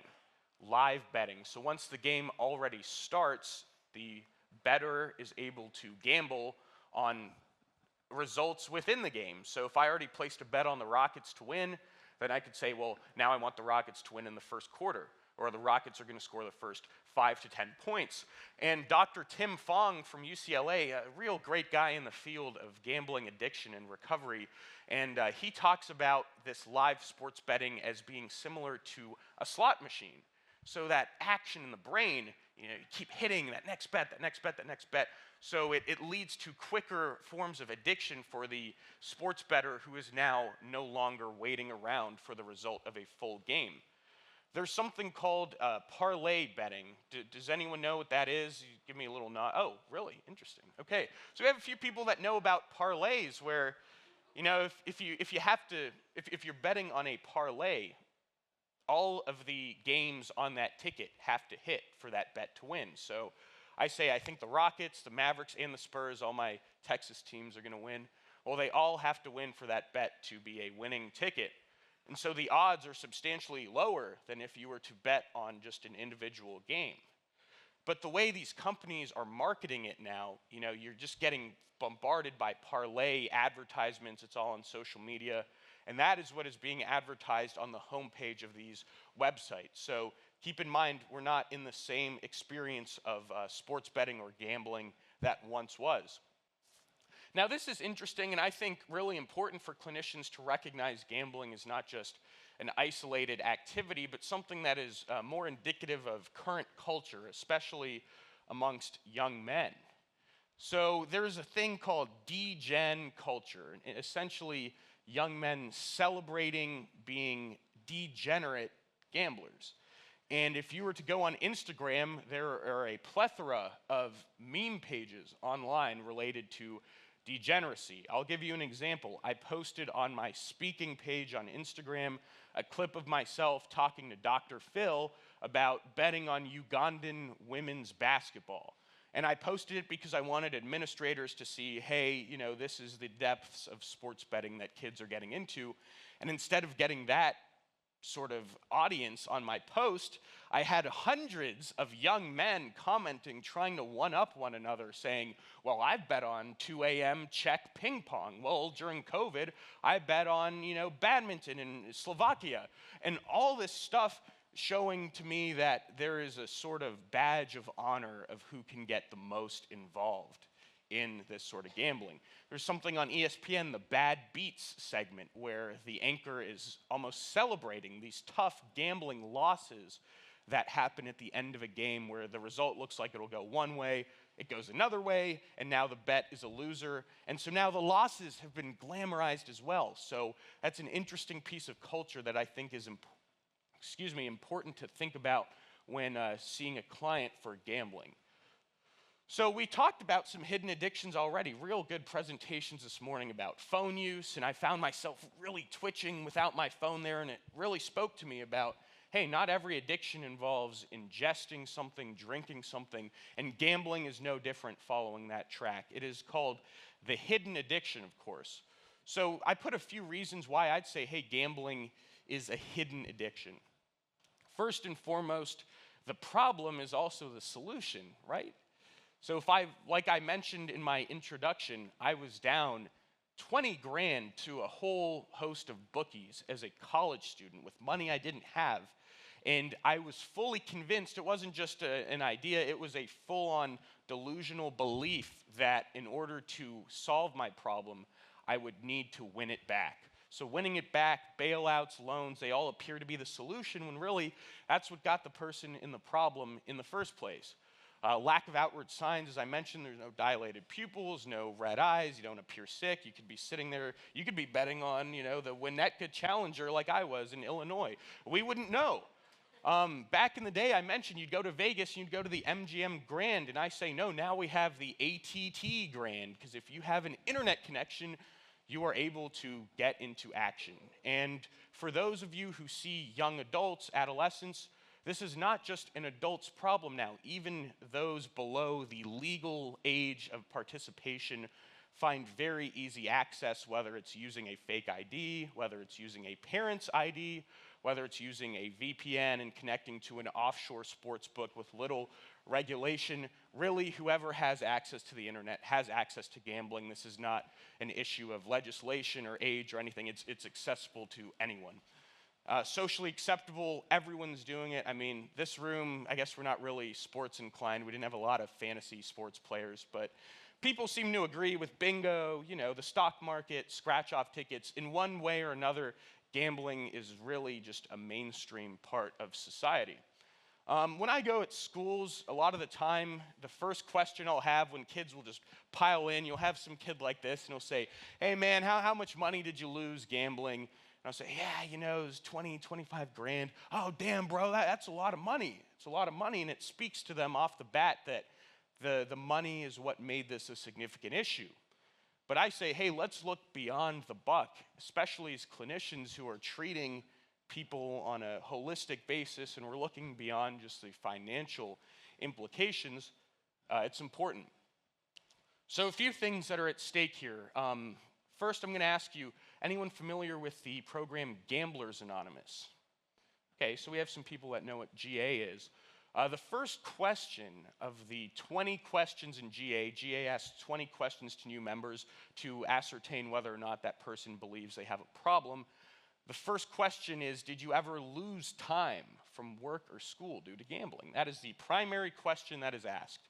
And I say, you know, the money that is lost to gambling can be recouped through hard work over time, but that time that is lost is significant. So I say, you know, physical time, whether I'm late to work or school because of my gambling, but as well, the mental time. And what I think a lot of people don't realize, even clinicians, is that so much time is spent in the whole gambling career. That's what GA calls it for the gambling addict, is that this is a gambling career, because it's not just the time spent placing the bet, it's the time spent thinking, where am I going to get the money, the credit, what lies do I have to tell, the preoccupation with the results and how I'm going to do this and I'm going to do that. And it's just an all-consuming behavior. Of course, relationships are impacted. There's a charity in the UK called Gambling with Lives, and they make an important point about what they call the affected other. So the person who is not the gambler but is proximate to the gambler, so spouse, family member, teacher, boss, whoever. And if you just think for a second, it makes a lot of sense to say, hey, my parents, for instance, were the ones staying up late at night unsure. There was a lot of unknown of who was going to come after me. Was I going to hurt myself? Things like that. And so you think, hey, relationships are significantly impacted, especially given that gambling and lying are so closely related. Proper development. So I don't pretend to be a psychiatrist. Maybe at some point I will get that sort of degree, but I just say, think from a very remedial level. If you have a bunch of people, especially young people, who spend all their time consumed with gambling, how that could impact proper social development, proper mental development as well. And so that's just something to get your mind going. Think about that as well, how that could be impactful. All right. So I say, let's become a detective, a gambling gumshoe per se, and look at some of the signs of how this could be a problem. I say, let's learn a little bit of the lingo here. So I'm just going to highlight a couple. We have more material, and I want to be conscious of everyone's time. I have all this stuff in a PDF that I can send as well with all the definitions. But a few that stick out to me, a lock. A lock is the one I really want to highlight here, because to me, this speaks to the delusional attitude of the gambler. So a lock is a bet that someone says, oh, this is a guarantee, this is a lock. And if you go on any sports betting forum on the internet, you will have, especially the young men, talk about, oh, bro, I got a lock. I have a lock tonight. And they're fully convinced that because they are close fans of that sport, or they know what they're talking about, that they can pick out a lock. But, of course, in gambling, nothing is a lock. And it's important to make that clear that, hey, gambling, the odds are, of course, skewed to the house, and there's no such thing as a lock. The money line, that's something I put on there because that's just basic sports betting terminology. That's just a straight bet on the winner of a game, as opposed to the spread betting, which is where a team needs to win by a certain number of points in order to cover a spread. The book or the bookie, if you have a client who owes a bookie some money, that's essentially pretty much the dealer when it comes to gambling. It's like the equivalent of their drug dealer. It's the person they're placing the bet with. Even with all the online gambling availability, there are still bookies that operate. There are bookies that operate websites online as well and can give a credit line to a player. So those are a few to just highlight now, but again, I can send all that in more detail. Behavior, so we've talked so much about the phones today. Man, these phones are evil, I guess. There's something cursed about them, but the phone is important when it comes to gambling. And so again, I'm not a clinician. I speak from a lived experience standpoint, and I try to do as much research as I can in the topic. But I would advise you, the clinician, just from what I know, hey, if you're having a conversation with your client about gambling, inquire as well into their social media use, because this, again, is such a prominent issue online, on forums, on Instagram. A lot of streamers who appeal to young people, and they're streaming themselves playing games that are pertaining to gambling, they appeal to young people. So what streamers do you watch? You know, what are you doing on Instagram? How much time do you spend on your phone betting? Those are all important questions to ask. The preoccupation with sports, I would inquire into a client's sports viewing habits, because when I progressed in my gambling, I went from watching regular American sports into foreign games, tennis matches, things like that. It was really progressive. And then sort of self-explanatory, asking others for money, you know, having large sums of money come from sort of randomly, or losing large sums of money, taking out loans, pawning objects. Those are all signs of a problem, okay? And then I say, hey, let's learn the excuses, because with everyone doing it, it can be hard to differentiate what is the social gambler and what is the problematic gambler. Because of course there are people who can gamble and walk away when, you know, set a limit, walk away, not lose sleep, not get emotionally invested. But then you have the people who can't do those things and they are compulsive about it. So I say, listen to some of these excuses of, hey, it's just bonus bets. I'm only betting when they give me a promotional offer. I would dive a little deeper into that and see, how much time are you spending? Are you really only using the bonus bets? Literally everyone does it, okay? Again, that's not a reason that it's a healthy behavior. And then one of the common ones that I've heard, even from kids at these schools where I speak, they say, well, you know, I'm up 200. You say, okay, well, overall, in the last 2 years, are you up 200? And if you're ahead, how much time are you spending on this behavior? And find out a little more information, because it's very easy to distort reality as someone who is a compulsive gambler. So intersectionality is important. This doesn't affect all groups equally. And so I put here the most commonly impacted group that I could find is young black males, who are associated with the highest rates of gambling disorder. But the unfortunate reality is, when I've presented that information at some conferences before, people who work in those communities say, this isn't an issue that we've ever really heard discussed, and we really have little treatment or programming devoted to this. And I also put that on there for the purpose of also re-emphasizing how advertising is really geared toward these high-risk groups. For instance, a lot of the DraftKings advertising for sports betting features prominent black celebrities like Kevin Hart and LeBron James, who are showing that this is a way to live a lavish lifestyle and to be part of the game and in the action. And so I put that there not to single anyone out and say these people are worse or they're bad or anything, but to say, hey, this is important to look at how this problem can affect different groups in different ways. ADHD and impulsivity associated with problem gambling. So this has been a really interesting discovery for me. I've been running a webinar with a clinician who specializes in gambling disorder, and we've done this thing where we have the clinical perspective, and then we have my lived experience 27-year-old guy with ADHD who is a gambler, and how you would treat that person through the eyes of a clinician. Very interesting, good stuff.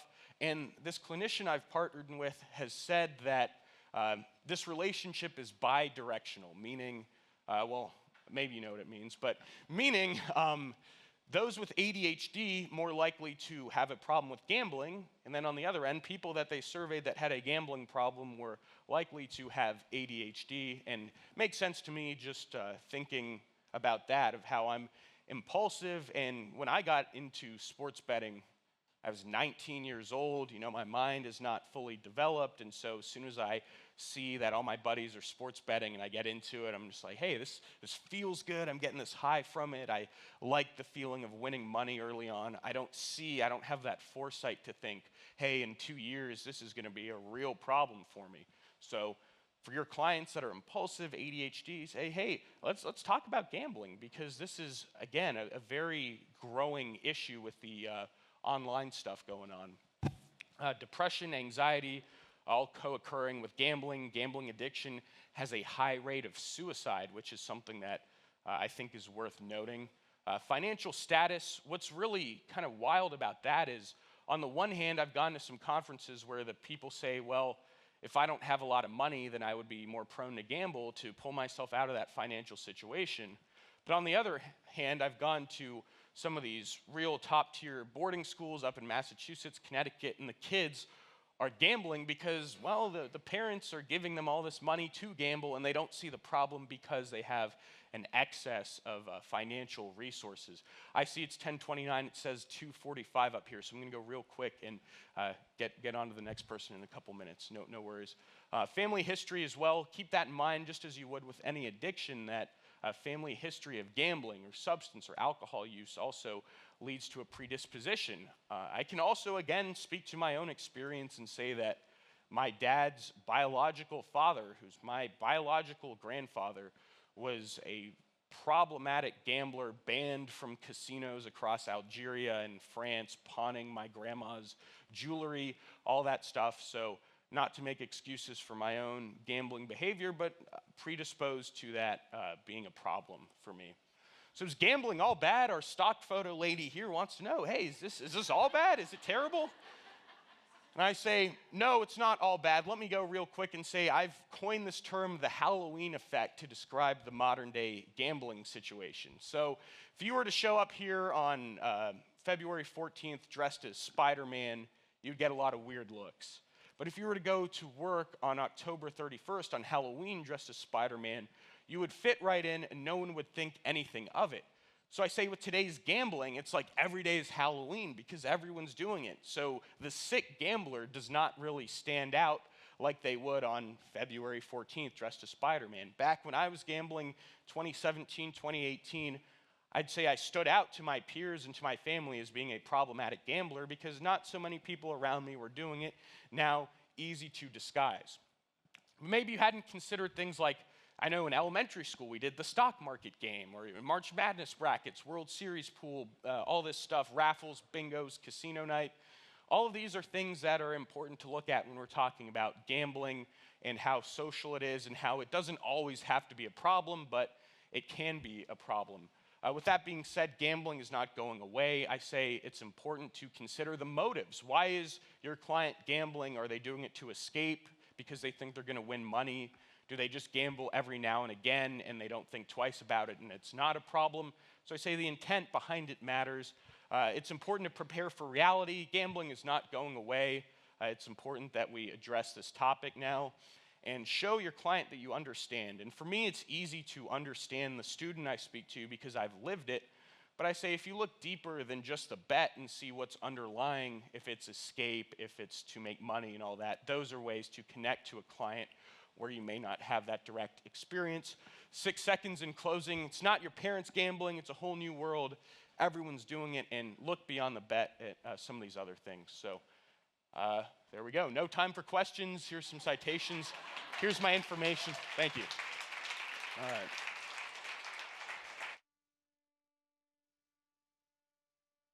I'm going to get it onto the next person's slide. So, hey.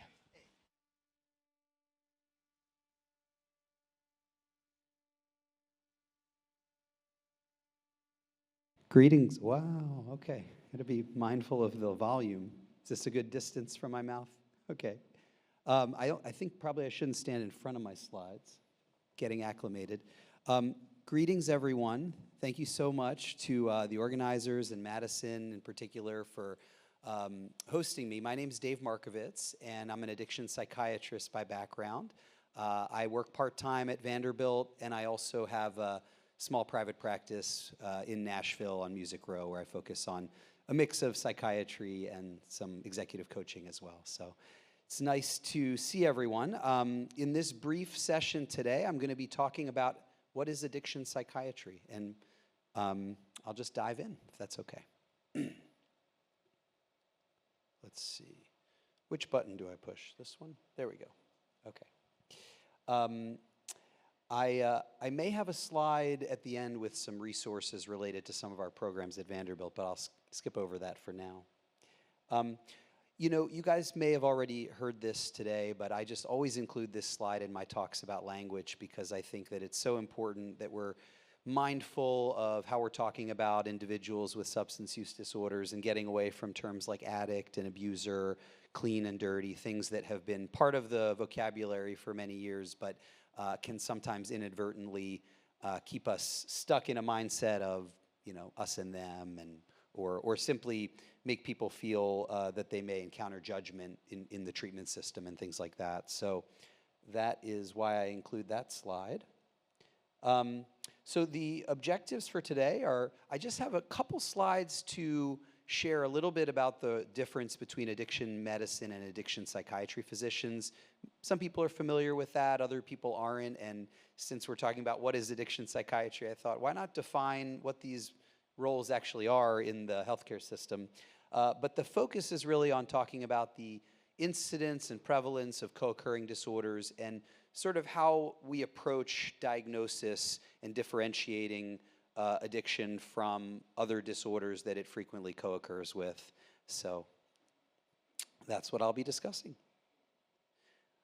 So interestingly, addiction medicine and addiction psychiatry are these two fields that coexist in medicine, and there's significant overlap because both specialties manage addiction and co-occurring disorders. Addiction psychiatrists tend to specialize more in managing psychiatric co-occurring disorders, and addiction medicine doctors may come from a variety of backgrounds. And so both specialties are recognized by the American Board of Medical Specialties, but addiction psychiatry has been around since the early 90s. It's a one-year fellowship. Addiction medicine has also been around for a while, but it just became an accredited fellowship about 7-8 years ago. And there's still also a practice pathway. So many addiction medicine physicians you will meet actually just did a lot of addiction work in their careers, and then they applied to become certified and took an exam. And now more and more people are being funneled into these fellowships. And at the end of this year, it'll be required that you do a fellowship to get certified in addiction medicine as a physician. And those are also one-year fellowships. Almost any specialty where people touch patients, like internal medicine, but also pediatrics, emergency medicine, psychiatry, all of those individuals could do a fellowship in addiction medicine and could become certified in addiction medicine, whereas only psychiatrists are eligible to do fellowships in addiction psychiatry. And different boards grant the certifications. They have some different professional societies, and that's a little bit about that. So you can see that most of the people that apply into addiction medicine fellowships train in internal medicine and family medicine. So one thing that's nice is that in medical settings, these physicians are really good at disentangling medical issues that may get missed in patients with addiction. We talked about stigma, so many times, and I've seen this firsthand on our addiction consult service at Vanderbilt, where a patient, because they're presenting with an alcohol problem or an opioid problem, they may actually not get the same attention as other patients, or things may be dismissed as, oh, that's just related to withdrawal. So, and sometimes I've seen examples where that could be really severe, like somebody, I think of a young woman who had what's called a subdural hematoma. And so she had bleeding in her brain and she had altered mental status, but people were saying, well, this is related to her alcohol withdrawal. And we had an addiction medicine fellow at the time who had trained in family medicine, and he said, no, we really need to get a CAT scan here and look and make sure. And sure enough, it had been overlooked. So very interesting. And I think the same is true in addiction psychiatry, as we'll talk about, where things can often be historically in our field dismissed as, well, we can't possibly diagnose a co-occurring depression or anxiety or bipolar disorder until a certain amount of time or certain criteria are met. And a lot of our training in addiction psychiatry is about kind of questioning that and helping educate our colleagues about the need to really scrutinize that early on in treatment. Which is a good segue into our second learning objective about incidence of co-occurring psychiatric and substance use disorders. So I like to just share a case to kind of get people thinking about this. So this is Jeff. He's a 42-year-old married man with a history of alcohol and opioid use disorder. You see him in your office following a recent medical hospital admission.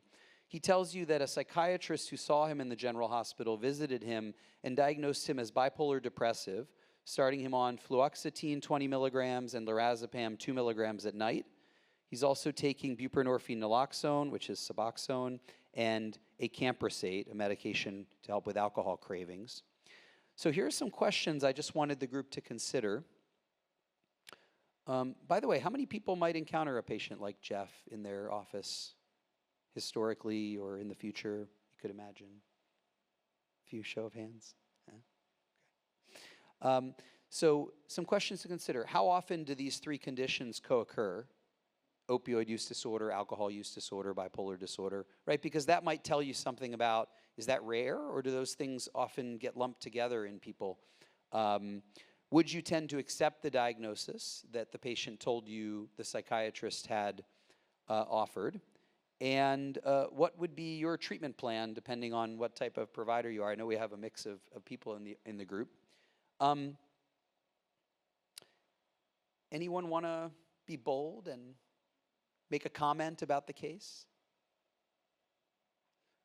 It's not even really bold, it's just collaborative.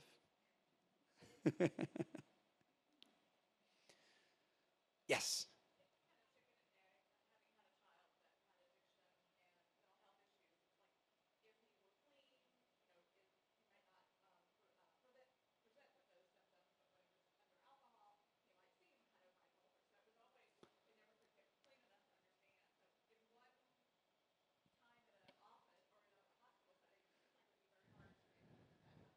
Mm-hmm.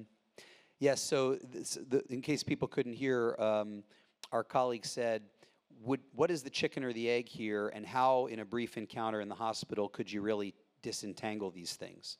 So it's a good question. I think it sets us up nicely for the discussion. I think that it's not always possible, but I'm going to try to convince you that most of the time you can. And so that's what we're going to talk about. But no, I wouldn't accept the diagnosis. I would question it. I think it's always good to question the diagnosis, not because we can't make a diagnosis, but because we know that sometimes our colleagues may see something different than us. They may be rushed. And so I would question it, and I'm going to give you some suggestions about how to question it. Let's talk about the co-occurrence and the incidence for a moment. So a lot of other substance use disorders frequently co-occur with opioid use disorders. So this was from a study in 2019 by the former director of SAMHSA and some colleagues looking at what disorders commonly co-occur with opioid use disorder. So look at that. 26% of patients with opioid use disorder have an alcohol use disorder, 1 in 4. So I'll talk to the residents about that at Vanderbilt and say, this is something we really have to be mindful about, asking about. We don't just assume that because a patient's been stable for a few months on buprenorphine that there's no risk that they're using alcohol, even just because we told them during their first visit, sign a form that says you're not going to use any sedative hypnotics or something like that. And then, as you can see, a number of other conditions, methamphetamine, cocaine, sedatives, and mental illnesses, right? So 64% of these individuals have any mental illness, and 26.9% have a serious mental illness. So this kind of answers the question, right? Which is, if bipolar disorder is a serious mental illness, so 26% will have an alcohol use disorder, and 26% will have a serious mental illness.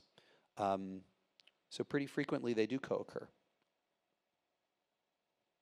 And in general, you may see these charts from time to time that upwards of half of individuals with a substance use disorder have any mental illness, and a significant portion of individuals with, I flipped it. I should say half of individuals with a substance use disorder will have any mental illness, and a significant proportion of individuals with any mental illness will have a substance use disorder. So a lot of overlap. This is just looking at severe mental illness on the right and any mental illness on the left. Whoops. Okay. Help.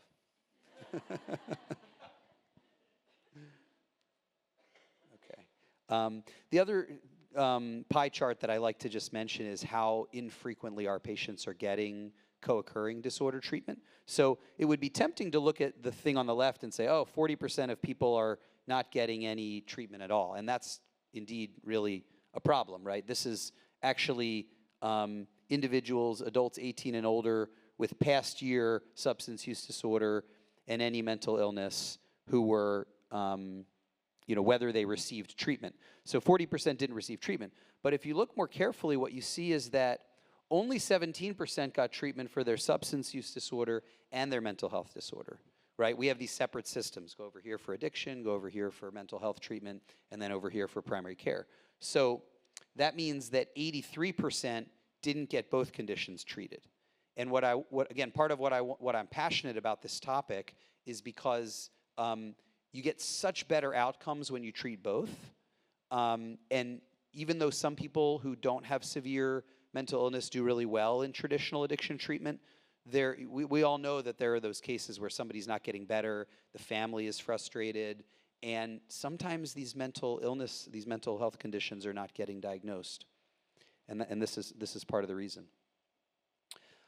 Again, this is just showing you that if you look across these major psychiatric diagnoses, anywhere from 15% to 80% of individuals have substance use disorders. It's particularly high in borderline personality disorder, in psychotic disorders, in bipolar disorder, and so very prevalent.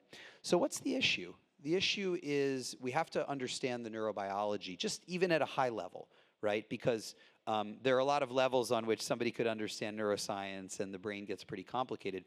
But if we think about these three basic circuits of addiction, right, it starts with the reward circuits, that mesolimbic pathway from the brain stem to the basal ganglia, VTA to nucleus accumbens. Some people may have come across that. The reward pathway. People get that hijacked, and then they don't enjoy things as much as they used to because the reward pathway has really been getting used to these high boluses of that hormone dopamine. And as that system gets hijacked and recruited and broken, the body says something's wrong here. And it starts to increase the production of things like cortisol and norepinephrine, which is adrenaline, these stress hormones. And people get to the point where they need the substance or the behavior to actually feel normal. That's called negative reinforcement.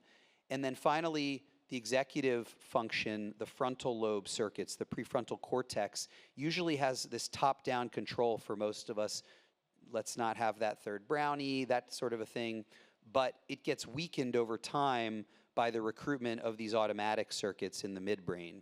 And we lose control over our executive ability to make good decisions about a substance or a behavior. So those are the three big circuits: reward, anxiety, stress, executive function. And what we see is that a lot of those circuits have overlapping problems in commonly occurring mental illnesses. So depression, people are not finding things rewarding that they previously found rewarding. We know that some of the same circuits are implicated. We know that people start to have a lot of automatic negative thoughts.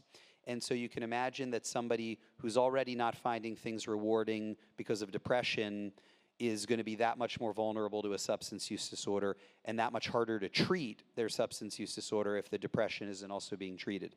Same thing with anxiety, the anxiety circuits and generalized anxiety disorder. These things are cumulative for the individual that's suffering with both.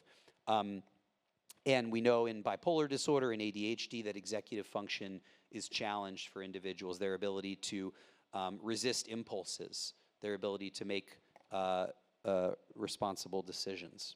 And so they're mutually reinforcing mechanisms.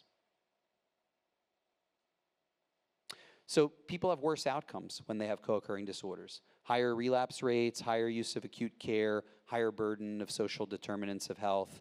And it's really a challenge for them when care systems are not integrated. So a lot of the work we had been doing the last 5 years at Vanderbilt was trying to bring together these systems so that there was no wrong door for individuals to get into treatment for either condition.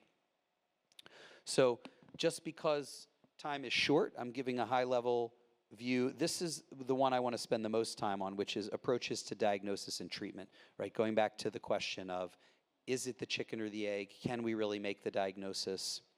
So this can be confusing, but the DSM-5, right, which is where we use, we call it like the Bible of psychiatric diagnoses, and it has all the criteria for the different diagnoses. It has this criteria for a substance-induced mental health disorder. So it really distinguishes between an independently existing mental health disorder and a substance-induced mental health disorder. So for it to be substance-induced, the substance has to be capable of causing the symptoms. The onset of the two should be approximately around the same time.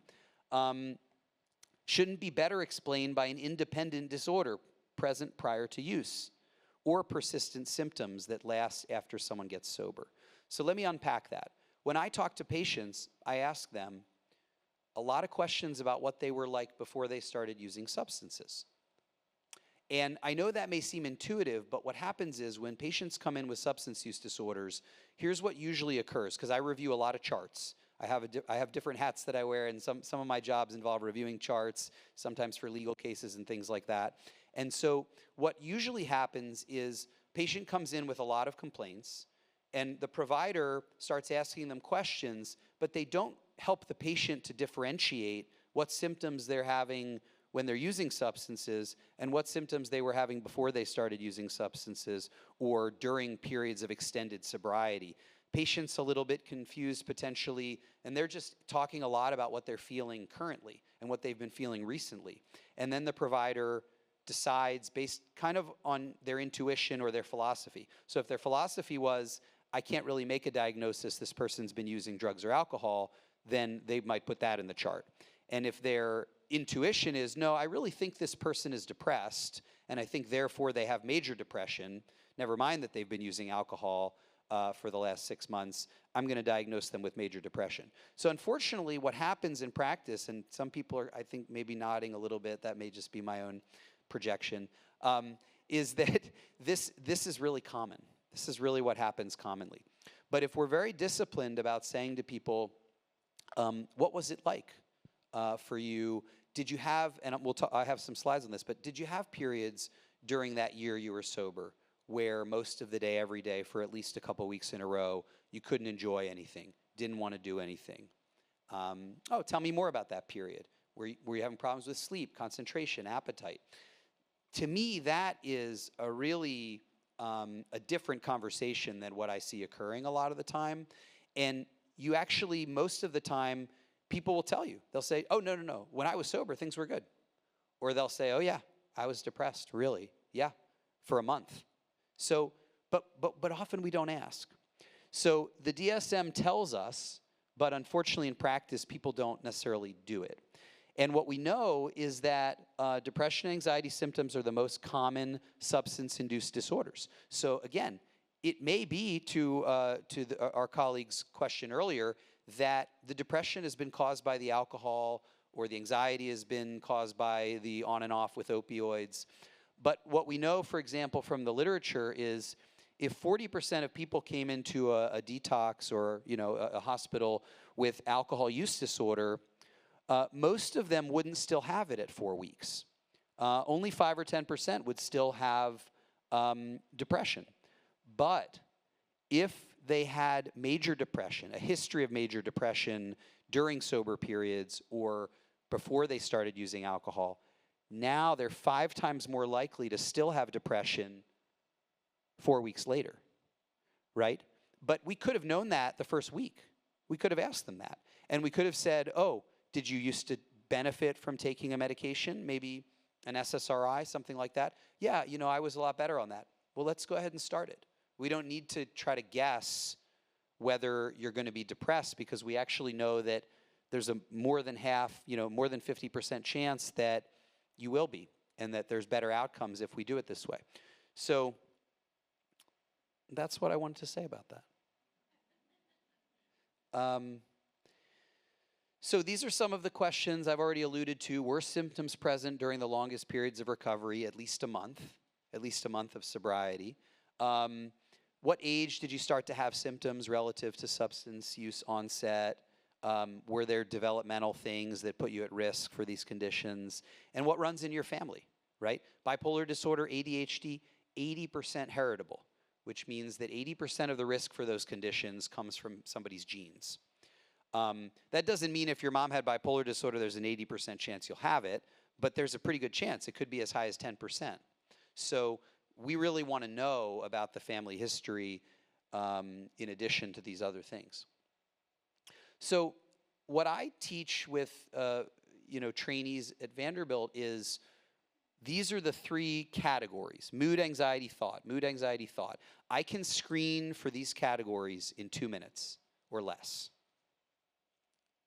I ask people again and again during sober periods, before the onset of substance use, and then I go through some of these questions. I mentioned this one. Did you have at least a couple weeks where you were down or depressed most of the day, every day, or couldn't enjoy anything most of the day, every day? That is not being moody. That is not feeling down sometimes because you have an addiction or because your addiction has caused you consequences. This is really something people will tell you. Oh yeah, I was crying every day, I was waking up early, or I was sleeping really late. So we want to tease that out. Bipolar disorder. Do you ever have the opposite during sober periods, where you don't need to sleep for days, but you're not tired? Oh, really? Okay, tell me more about that time. I switch it back and forth. A closed-ended question to start, but then I open it up. What were you like during that period? Oh, I was just really moody. Okay, so you were sleeping. Yes, I was sleeping. Okay, but I really want to tease that out. I don't want to necessarily take the first thing they tell me, but I really want to understand. Are you a worrier? Do you tend to worry a lot during sober periods? Do you think you worry most of the time? Are you somebody who's worrying more than half of the time? Does it cause problems like poor sleep, muscle tension, restlessness? Do you ever get physical symptoms from anxiety during sober periods? Can't breathe, heart racing, feel like you're going to die? Do you ever do unusual things to relieve anxiety? Check locks, count numbers, wash hands. So I go through these things really quickly, but again, I'm thinking mood, anxiety, thought. I just want to make sure I'm not missing anything big that may signal an underlying disorder.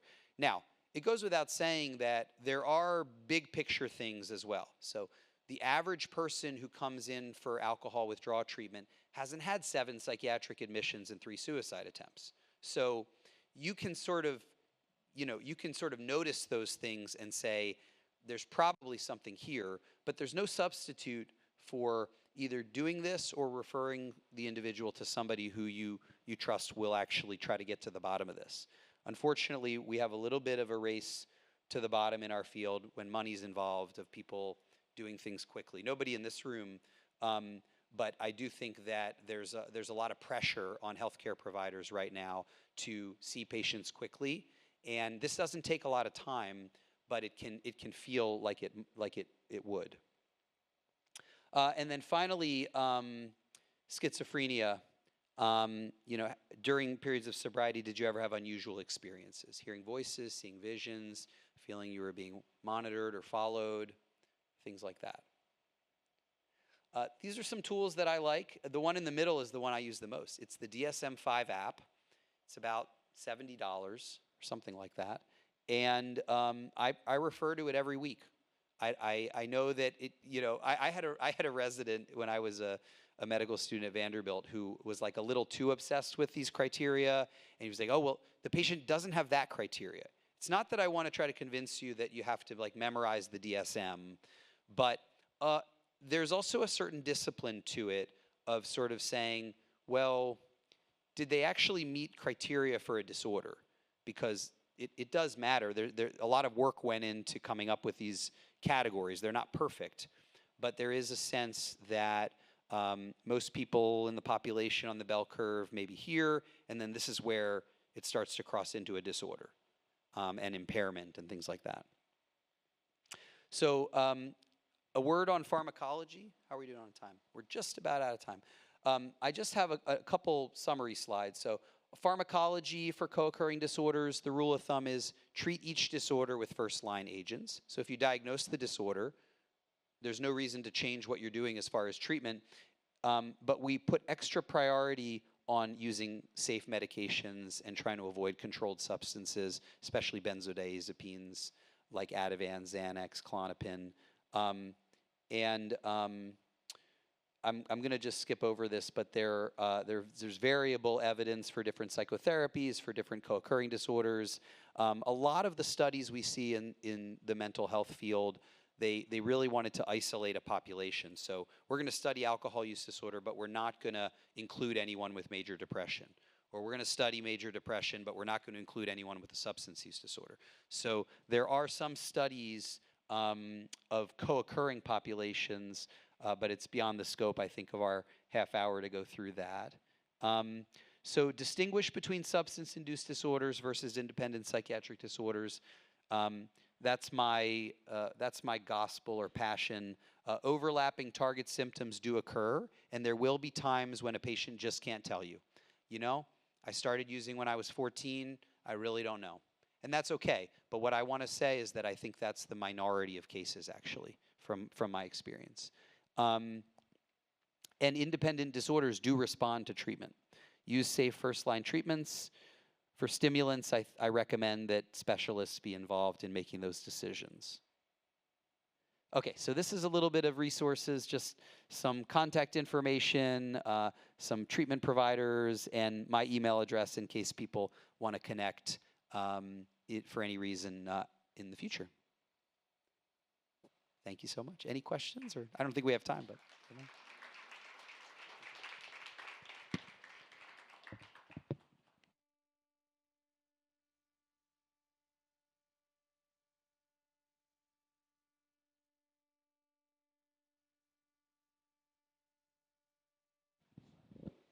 Okay, just to give our production team a moment to get Dr. Lloyd's slides pulled up, I'm going to give a very brief introduction. But first I want to say thank you again to Dr. Markovich. I had the privilege of hearing him speak several times last year when I took a certification course at Lipscomb. And I know he has a lot more wisdom and information to share that he didn't have time for today, but I'm grateful that he was here and that you guys got to hear him speak. So our keynote speaker today is Dr. Stephen Lloyd, who has a very long list of titles and accomplishments that you can read about in his bio that's in our program. But currently he serves as the CMO at Cedar Recovery. And fun fact, I learned that he is the uncle of one of our therapists at Refuge, Piper Elrod. So got a little family connection this morning as well. So if you guys would join me in welcoming Dr. Stephen Lloyd to the stage. Thank you. Can y'all hear me? All right. It's been an interesting morning so far. It's Valentine's Day. I've been listening to 70s and 80s love songs all day long. And do yourself a favor and go listen to them. I was back in the 7th grade playing Spin the Bottle. It was great. And at the same time, getting to talk to you all, and it's kind of odd for me today. I do this a lot, but it's not very often I'm in the audience. In the audience is going to be someone who's actually in my talk, and Piper is in my talk. And I didn't put her in there because I'm here. I've used these slides for a long time, and you'll be happy to know I only have words on one of my slides. The rest of them are pictures. And I'm a little bit, I guess, torn today because some of the stuff that I'm going to talk to you about that's really important, and David touched on a few of them. Piper doesn't know. And so that's getting ready to happen here in just a little bit. So I know her and I love her, and I'm her uncle, but it's a loose uncle. Her dad, Darren, is my very best friend in the world since we were 18 years old. And Piper's senior year of high school, I actually lived on the hallway with her. I'd moved to Nashville. I didn't have a house yet. So Piper is the only reason that I know music anywhere past 1989. So I'm grateful for that. I want to start with something I wasn't going to talk about because it's just the impact of some of the stories I'm going to tell you today. I'm a Northeast Tennessee boy. I'm from Jonesboro, Tennessee, Washington County, up in the northeast end of the state. And there's a horrible murder case that just got decided up there. It's been in all the papers. It's made to Tennessee, and every day it's a little child named Evelyn Boswell. And Evelyn Boswell was killed by her mom, buried on a farm. They found her, and yesterday they sentenced Evelyn Boswell's mom, who's convicted of murder, to life in prison. She was 20 years old when this happened. She'll be 70 by the time she has a chance at probation. And I'm not up here to make excuses or to say there aren't consequences, but I want to look at the mom's life for just a second. She was born into a family riddled with substance use, which we're going to talk about. She was abused. I bet her ACEs score was a 10. And she was unwanted her entire life. And I'm not, don't get me wrong, I'm not saying it's okay to murder your child and bury him. It's not. But I'm saying that I think that that's preventable.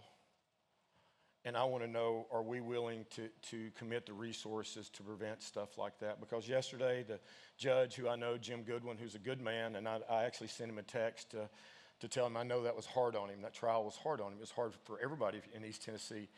But I'm telling you that this stuff happens all the time.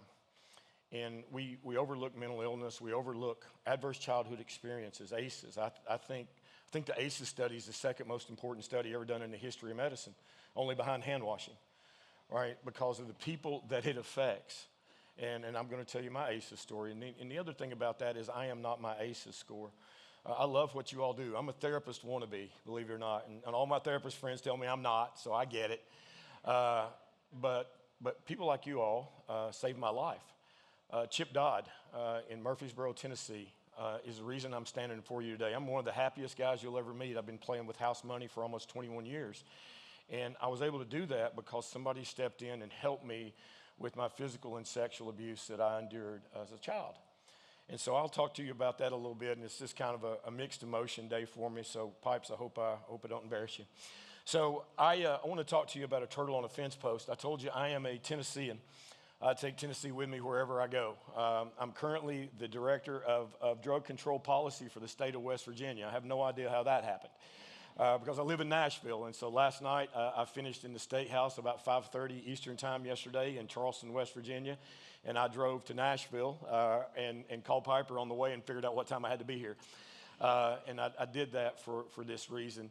And so I take Tennessee with me wherever I go. And I got one interesting fact about me I'll share with you before I get into the depths of my talk. Has anybody seen the Hulu series Dope Sick? All right, a few of you have, right? So the Michael Keaton character in Dope Sick is actually me. So if you look at that, it's the story of the Sacklers and the perpetration of probably the biggest fraud in the history of the United States, which was the promotion of OxyContin starting in the early 1990s. The opioid epidemic didn't start in 2012, okay? It started in about 1992.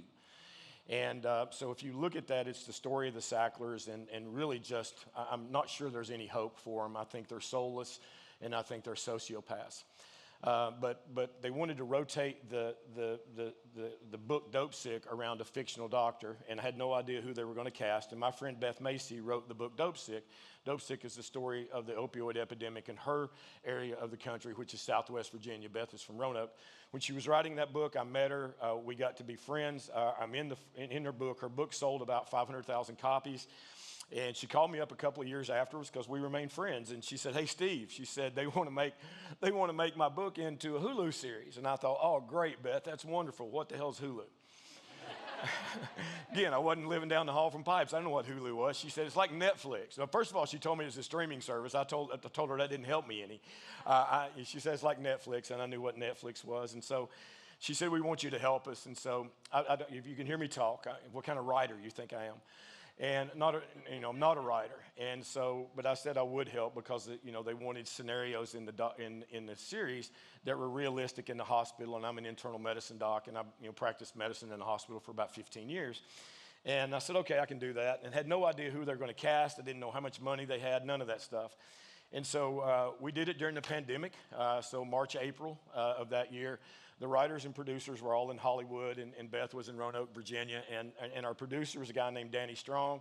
My daughter Haley loves it that I know Danny. I didn't know anything about him. He was in Buffy the Vampire Slayer and the Gilmore Girls, which I can assure you I've never seen one episode of either one of those.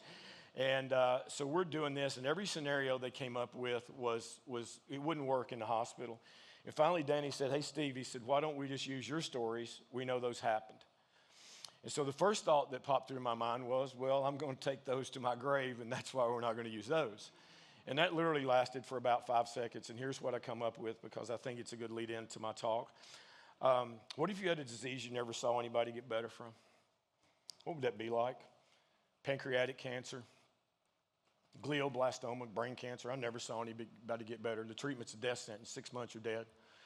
And a lot of people think addiction is like that, and it's not. This is one of the most treatable diseases that we know.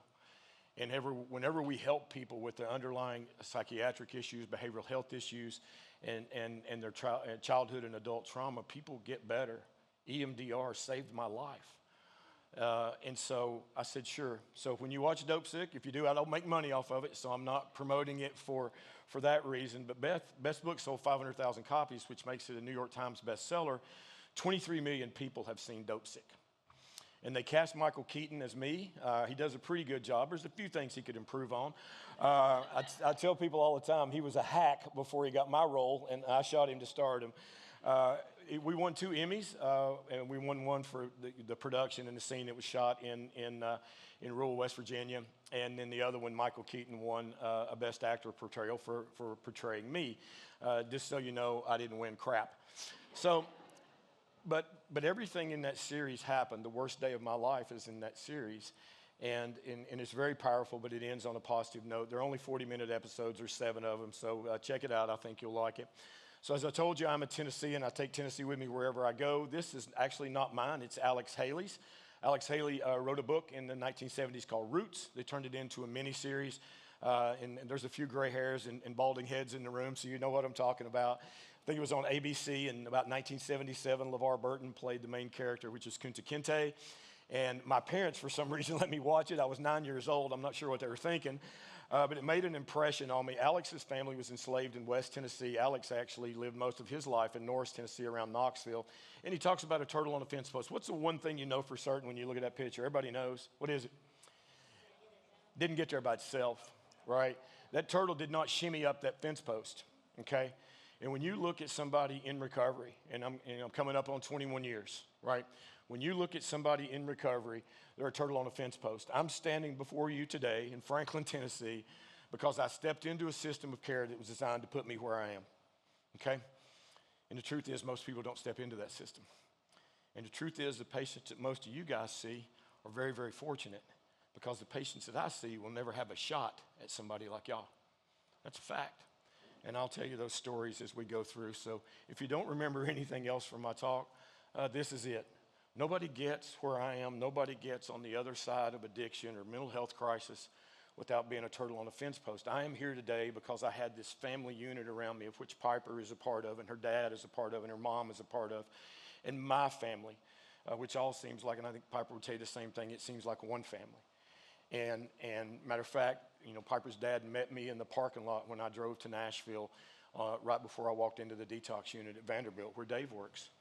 And so this is it, guys.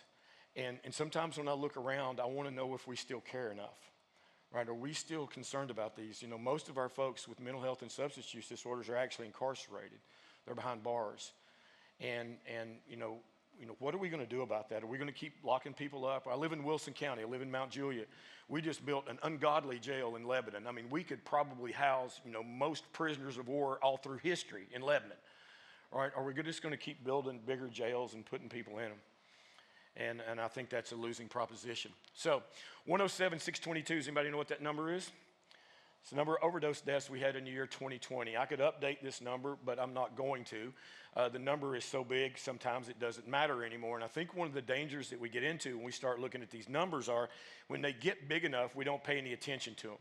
right? They just become numbers. It's like looking at the national debt. They throw the national debt on the TV screen to try to scare me. I don't give a crap. That number is so big, I don't care, right? And so there's a horrible mass murderer. I won't name him, but I do like his quote. He said, "One death is a tragedy. 1,000,000 deaths are a statistic." I want to make sure we don't forget this. Okay, 107,622 is the number of people that died of drug overdoses in the year 2020. What's that equal to? It's equal to a 747 airplane, fully loaded, crashing and burning, killing everybody on board every 36 hours around the clock for a year. If that's the case, nobody in this room flies. All right? So how come we don't see this number on the front page of the newspaper every day? Addiction's the number one health problem in the United States. I can prove it. How many people die of nicotine addiction every year? It's the number one preventable cause of death in the world. So we don't hear about these numbers, right? Why? Because they happen in isolation. They happen in kids' bedrooms. They happen in hotels. They happen under the Jefferson Street Bridge, okay? That's why we don't hear of them. And so we've got a group of women here in Williamson County. By the way, we are sitting in the most affluent county in the state of Tennessee, and I think the 7th most affluent county in the United States of America. Yet they have this problem right here in Franklin. Guarantee it.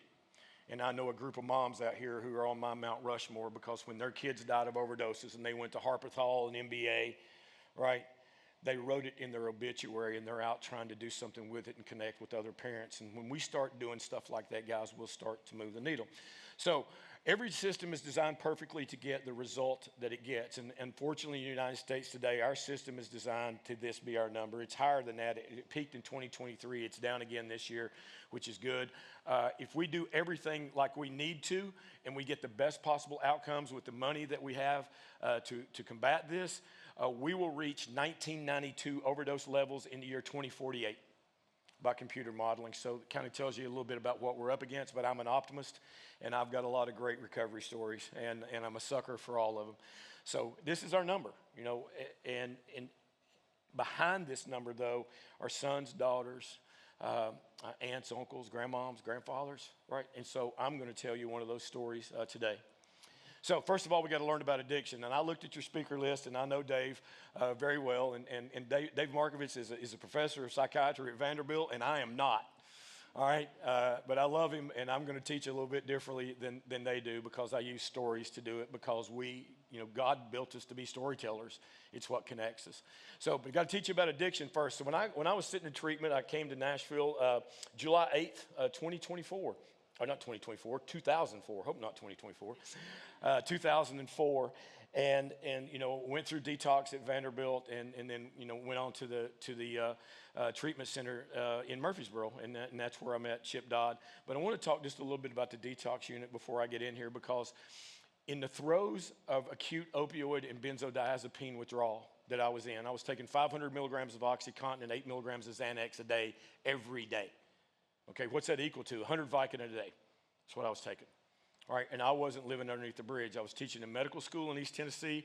I had pharmacy students, pharmacy residents, medical students, medical residents. 6 weeks before I went to treatment, the graduating medical school class of 2004 at the Quillen College of Medicine voted me the best faculty member of their 4 years of their medical education, and I used 160 milligrams of OxyContin in the bathroom at the ceremony. That's the story. Would I have eventually gotten further down the ladder? Absolutely. Luckily, I didn't have to go there.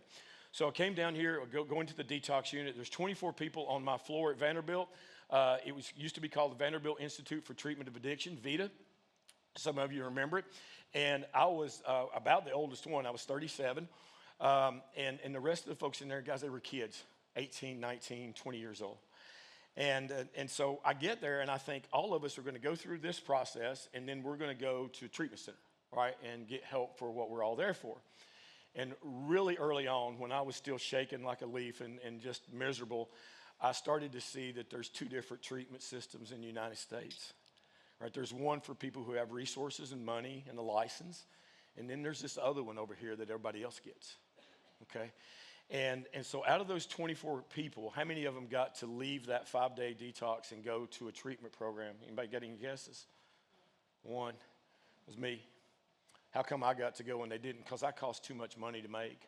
Your taxpayer dollars funded my medical education for the most part. I paid a little bit. Taxpayers pay most of it. And so it was much easier to rehabilitate me and put me back in my job than it is to create another me. And so the rest of those kids went back to the street in 5 days. And I'm going to tell you some things that pissed me off, okay? And I know I've got some 12-step people in here, and I love the 12 steps. But some of the 12-step stuff drives me nuts. And here's one of the things I hear. You didn't get recovery because you didn't want it bad enough. I get really angry at that one because you don't know what you're talking about. I sat in there at night, and none of those kids knew I was a doctor. I weighed 170 pounds. I looked emaciated, and I sat in there and listened to them at night. And if one of them was being discharged the next day, they would sit around and try to figure out a symptom they could come up with to get to stay one more day. It never left me. I can't get it out of my mind. The little girl in the room next to me, she was 19 years old. She was from Mount Juliet, actually where I live now. And the day that I left, I had the only real pillow in the whole detox unit. Missy brought it to me. Piper's mom brought it to me. And if you've ever been in one of those places, the pillow is designed to pretty much be able to spit on it, throw up on it, pee on it, and still be able to use it, right? It's not really a pillow. And so Missy brought me a real pillow. So I had the only real one on the floor. And she came out, and we were talking, and so I gave her my pillow because she was going to be there for a couple of more days. She was 19 years old. She was a prostitute in Printer's Alley. She had big abscesses up and down her arms on both sides. She had hepatitis C and HIV disease. And she said, hey, Steve, I want to show you something. She ran back in her room. She came out, and she handed me a picture. And she said, this is a picture of me when I was clean. Her words, not mine. I hate the clean, dirty thing, by the way. And she handed me that picture, and I looked down at her, and it was at her junior prom at Mount Juliet High School. She was an angel. She had her corsage on her wrist and a pretty dress. I mean, she was an absolute angel. Now, I didn't trust the dude standing next to her at all because I'm a dad, and so I don't trust anybody that stands up to pee. But at any rate, so I looked at that. She wanted me to see that she was more than what I was seeing now. Okay. After 5 days, she went back to the street, and I got to go and get help for what I got help with. I've never gotten over it. I haven't gotten over it. I think about it, if not once a day, multiple times a week, every week. So don't sit here and tell me people don't want it bad enough. We have to create a system of care that no matter where you touch that system of care, people get the help that's right for them. And that includes help with their underlying mental health issues. I hate the term co-occurring. It makes me angry because I don't have a patient that doesn't have a co-occurring issue. None of my pregnant girls had anything like a normal childhood. All of them are victims of physical, sexual, emotional abuse, big T traumas, right? And we're going to put them somewhere for 28 days and tell them they're better, and if they fail, it's their fault. Come on, give me a break.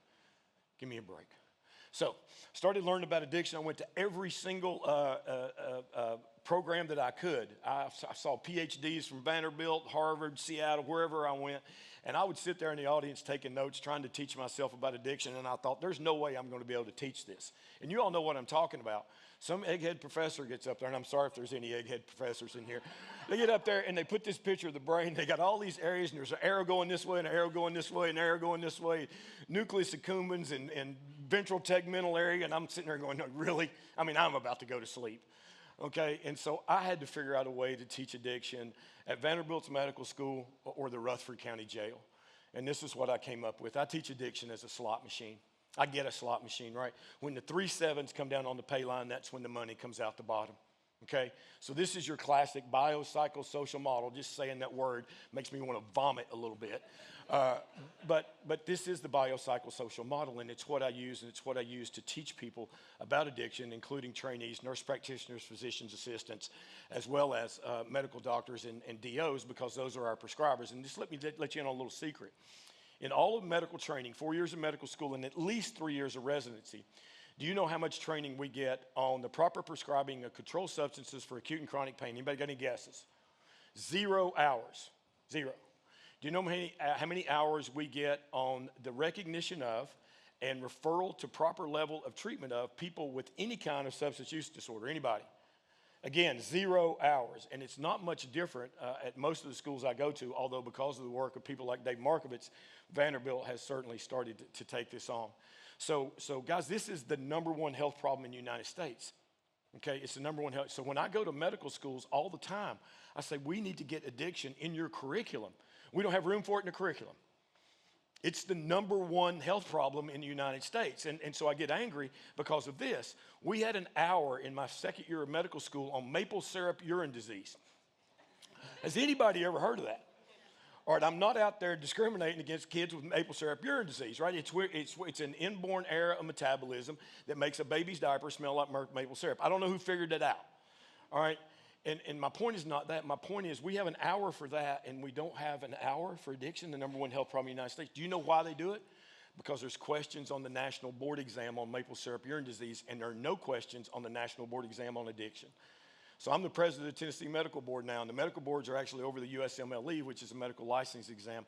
I'm working to get questions on the USMLE so that medical schools have to teach it. And that's a shame. Why do we have to go to that length? It's because of the stigma associated with addiction, that's why. So first 7 is the bio part. 60% of addiction is inherited, okay? Egg and sperm stuff here. 1 chromosome from mom, 1 from dad. It's not 100%, it's about 60%. So how can I get at somebody's risk of addiction if I'm prescribing, right? Because that's what I'm concerned about. It's not that I'm going to withhold the medication. There's just some things that I'll need to do to make sure that I don't send my patient out down the wrong path. And so I can do it pretty easy. I just take a history. Now, I could take a personal history, but nobody wants to get honest about their own substance use. I've been a doctor for 25 years. The most I've ever had anybody drinking is how much? 2. Have y'all ever met anybody that drank more? I had a dude come into VA one night. He had a blood alcohol of 378. He should have been dead. He didn't admit to drinking any. I told him he had an alcohol-producing tumor somewhere because so people don't want to do that. But what they will do is they will tell you about their family history. So I take a family history of substance use disorder. So I'll use my case here. Guys, I was never a successful drinker in my life. I didn't have any problem drinking. I had a hell of a hard time stopping, right? And so when I got to medical school, I didn't want my classmates to see me as a drunk because they had elected me their class president. And I didn't use alcohol or anything all 4 years of medical school, and then graduation day happened and they spread across the earth.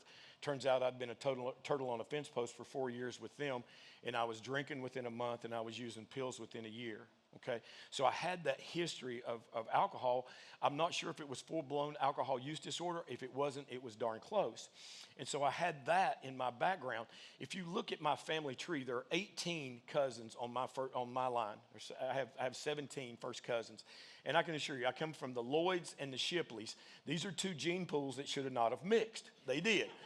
All right? And so 18 first cousins, 14 of us have a substance use disorder. 4 of my cousins, died of alcohol or drug overdoses before age 40. So my first 7 is on the pay line. Second 7, the psycho part of the biopsychosocial model. What kind of household were you raised in? Nobody in this room came out of a normal household. They don't exist. Some of us come out of worse places than others.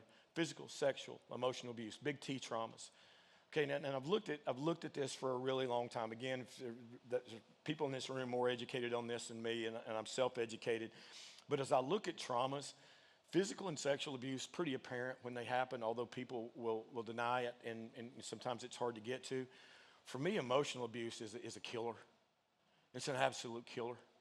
Right, because if you think about it, I think of like CTE, the football players. It's not the big hit over the middle that gets you.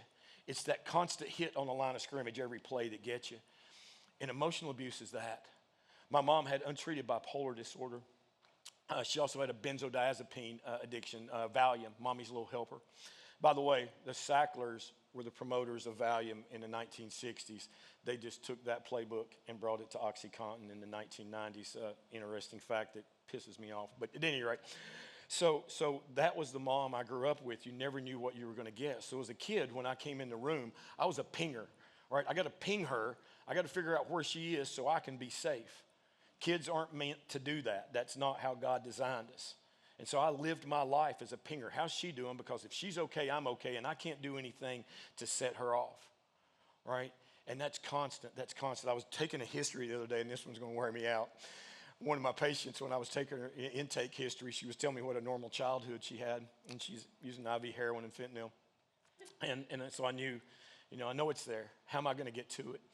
And so we get into it, and she starts telling me stories of a little girl. Yeah, mom and daddy used to fight all the time. Both of them used drugs. So first 7's on the pay line. And I said, what did you do when they fought? And she said, I used to take pots and pans and bang them together to try to get their attention and get them to quit fighting. I can't talk after that. I'm a mess. And she looks at it as, well, that's normal behavior. I had another patient one time tell me what kind of wonderful house she grew up in. And then a few visits later, she talked about her dad putting cigarettes out on her chest. Right? So sometimes it's amazing to me what people can normalize in their brain as if that happens everywhere. And if we're just running people through and writing them a medicine and sticking them at the door, we'll never hear these things, because these are the things that we need to help them with, right? So the second part, the biopsychosocial model, the psycho part, big T trauma. So growing up in East Tennessee, my mom was physically abusive. I'm not talking about spankings, guys. I'm talking about beatings. Me and my little sister have been hit with everything. Baseball bats, tobacco sticks, end of shotguns and rifles. The worst thing that we were ever hit with was the old Aunt Jemima syrup bottles. I know that doesn't sound bad, but those of you in the room that remember the ones I'm talking about, you could drop them from right here and they not break. Raid cans. She was physically abusive. When I was between 4 and 5, my earliest memories, my favorite uncle started to molest me. As I got older, it got much worse than that until I could keep him off of me. So as a young doctor in East Tennessee, I was a chief resident at my medical school, getting ready to step out into practice. We worked more than 100 hours a week. We didn't have work restrictions back then. I'm not upset about it. It's just how it was. I was driving home from work one day and pulled up to right in front of Colonel Steve's liquor store in Johnson City, and flipped open the glove compartment of my truck. In the glove compartment of my truck, there laid some Norcos. Okay, Norco is hydrocodone acetaminophen. Y'all know them as Vicodin. And I thought, I got them from a dental visit. And I said, my patients take these things all the time. And so I reached over, broke one in half, threw it in my mouth. By the time I got home, about 10 minutes later, suddenly I liked my wife better. My kids were better behaved. My job wasn't so bad. It's a hell of a drive home, right? What had changed? Nothing. What I didn't know at the time is the area of our brain that interprets physical pain. If you smack me on the toe right here and that impulse doesn't reach the area of my brain that interprets it, I don't feel it, okay? That area of the brain that interprets pain doesn't separate physical from emotional pain. I felt like I'd found a cure for my anxiety and my depression. It's the most amazing thing. Guys, I slept underneath the bed until I was 17 years old, before I went to college. Only time I didn't was when friends came over to stay the night, because that's when the bad stuff happened. Right? It's not an excuse, it's just how I am. So I'm sitting at that red light with 2 sevens down on the pay line. It don't make a damn that I've got MD after my name. I've been chief resident. I graduated medical school, AOA. I mean, that's Phi Beta Kappa of med school. None of that stuff mattered. Didn't matter at all. That was me. All I was waiting on was the third 7. The third 7 is the social part of the biopsychosocial model, and that's what's widely available and socially acceptable. What's the most widely available, socially acceptable substance people have trouble with? That's easy. All right, alcohol. We can buy it probably within 500 yards of here. Right? How did opioids become widely available and socially acceptable? In the late 1980s, early 1990s, pharmaceutical companies in cahoots with others started saying that we're doing a terrible job of treating pain, and opioids aren't near as dangerous as we think they are. They only have a 1% chance of addiction when you use them right. That's never been right, by the way, and still isn't right today. And the problem is we need a long-acting opioid rather than a short-acting opioid, and people won't get addicted to a long-acting. Keep in mind, no science behind any of that. Yet the FDA of the United States, who's supposed to be responsible for protecting us from people like that, signs off on it that this new drug, which is long-acting, and the name of it was oxycodone, extended release. You all know it as OxyContin. It could be less addictive than the other drugs. Could be. All right, and you say, well, that's not that big a word. That's a huge word when you're trying to promote that to doctors. Because here's what you need to know about doctors. When we learned about prescribing, you got multiple drugs in one class, right? How do you know which drug to pick? And if anybody shouts out which pharmaceutical rep came to see you, you're probably right. But let's put that off to the side, okay? The first thing you got to do, is it safe? Okay, not does it work, is it safe? First, do no harm. Second, does it work? It's called efficacy. Third, what's the compliance? You got to take it 4 times a day or 1 time a day. And last but not least is cost. So if you're going to promote a new drug, what's the first thing you have to overcome to change a doctor's mind? Safety. Sacklers, all trained physicians, all knew. None of them ever saw patients, but all of them are highly trained physicians from the East Coast. And so they knew that. So they had to make a dangerous drug, OxyContin, oxycodone, and guys, oxycodone's been around forever. It's Percocet, there's numerous names for it. It's been around forever. All they did was make it extended release by putting a coating on it. So they had to downplay the safety risk of the medication to get doctors to prescribe it. What did I tell you doctors know about the treatment of acute and chronic pain? Nothing, because they're not taught it in med school residency. If that's the case, who taught them? Pharmaceutical industry taught them. All right, and Dope Sick does a really good job of showing that. So what happened is that we took a genetically predisposed population, because it started in Appalachia, mainly Southwest Virginia, Eastern Kentucky, Northeast Tennessee, and Southern West Virginia, the coal fields. We took a highly addictive substance, oxycodone. By the way, Purdue Pharma had a drug before oxycodone or OxyContin that was extended release. It was called MS-Contin. MS-Contin is morphine. Okay, and so when they were trying to decide about this new formulation, morphine sounds bad, doesn't it? I mean, I hear morphine, that sounds bad. Oxycodone, it doesn't sound that bad. It doesn't sound like morphine. Oxycodone is actually more potent than morphine. And so that's why they chose oxycodone to go with, other than another derivative of morphine.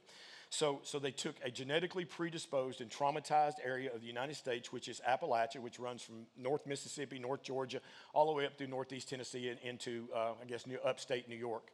And they unleashed a highly addictive drug on that area by design. And it's kind of how we got here where we are now. So I use the biopsychosocial model, only I use a slot machine. When the 3 sevens come down on the pay line, that's when the money comes out the bottom. All right, and I know Dave was in here, and I love academic guys, and I love teachers, and it's all good, and they want to give you a great big thing like this, a mini Minnesota, whatever, that ask me if I want to be a race car driver or airline pilot. I don't know what that has to do with anything, but I guess it does. And really, I don't need to know any of that. What I look for is the difference between dependence and addiction. Dependence, I can get anybody in this room dependent in 3 days on opioids, anybody. Okay, it means when I stop the drug, you go through a predictable physiologic withdrawal syndrome. That is not addiction. Do it to anybody. What is addiction? Addiction is the continued use despite consequences. I simply go with that. Guys, if you can establish that, you're going to bat about 80%. So when people come to see me and I evaluate doctors, lawyers, judges, airline pilots, professional athletes, you name it, I evaluate them. And the place I used to work at where I did that all the time, a 3-day evaluation was $5,000 cash. Period, $5,000 cash. So I had this attorney come in one time, sitting about where you are, and when they come to see me, the first thing, they know what to do. It's always the same conversation. Dr. Lloyd, I'm really not supposed to be here. And I said, I know, it's okay. And then, really even before I can introduce myself, they start telling me all the stuff they don't do. I don't drink before 5 o'clock. I never drink alone. I only drink wine, not beer or liquor. I only drink beer, not wine or liquor, right? All this stuff. And I sit there and I shake my head. So he went through all of that, and then he leaned back and crossed his legs just like you have your legs crossed, and his pant leg come up his pants came up his leg a little bit. He had an ankle bracelet on. And I don't mean, a little chain. I mean some dude's monitoring, right? And I looked at him, I said, hey man, what's with the jewelry? And he said, well, I got a DUI. I said, oh, that's interesting. I said, your first one? He said, no, my 6th one. What was my next question? Why are you spending $5,000 on an evaluation? Guys, 6. Now you could get a DUI and it be an accident. You could be a woman and not metabolize alcohol like a man. That's true, that's genetic. You could have had too much to drink with dinner and not enough to eat. And I'm not saying it's okay, but it could happen. That's a mistake. It doesn't mean you have alcohol use disorder. The second DUI, different story altogether. Why? Because you had consequences from the first DUI. Every state in the United States, you spent 48 hours in jail, cost you 10 grand for an attorney. And you all don't do this in Middle Tennessee, but in East Tennessee, when that happens to you, we take your mug shot when they arrest you, and we put it in a little newspaper called the busted paper, and we sell that at the mini mart for $1 to shame your ass, okay? So you had consequences. So when I'm looking at somebody and I'm trying to decide, is this somebody that has an addiction of some sort? And guys, this holds for anything, because I looked at the list of speakers you had. Y'all covered gambling today, process addiction, sexual addiction, internet addiction, right? These are the same pathways. It doesn't change. And when you see that continued use despite consequences, you're going to bat about 80% with addiction. So I use the slot machine. I use history to try to figure out, do I have a problem or do I not have a problem? All right, so real quick, I love brain stuff. I'm going to teach you the way I teach all of my students and people in jail, so don't feel special. All right, so I told you I wanted to learn how to, I wanted to where people could understand it. So there's 2 areas of the brain I want to talk about. One is buried right in this area. If you can imagine where my 2 fingers meet, me turn sideways, cut me this way, drop the left side of my body off. We're looking straight into the right hemisphere of my brain. The first area is a little C shape. It's called the corpus callosum. Forget that. It's about as big as your fist. That's a reward system of our brain. We know it is the limbic system. It's got a bunch of structures that are named by somebody who loved Latin, which is why I hate it. So I call it go. okay? The go system of our brain has two big responsibilities. The first responsibility is it's responsible for our will and our desire to live. Now, I want you to think about that for a second. What would you do in here right now to save your own life?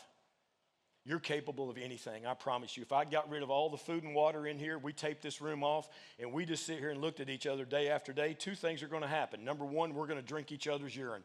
That's going to happen. And the next thing that's going to happen, we're going to eyeball each other. And the weakest one gets eaten first, and we're going to go down the chain. Guys, that's how strong your desire and your will to live is. That is a go system function.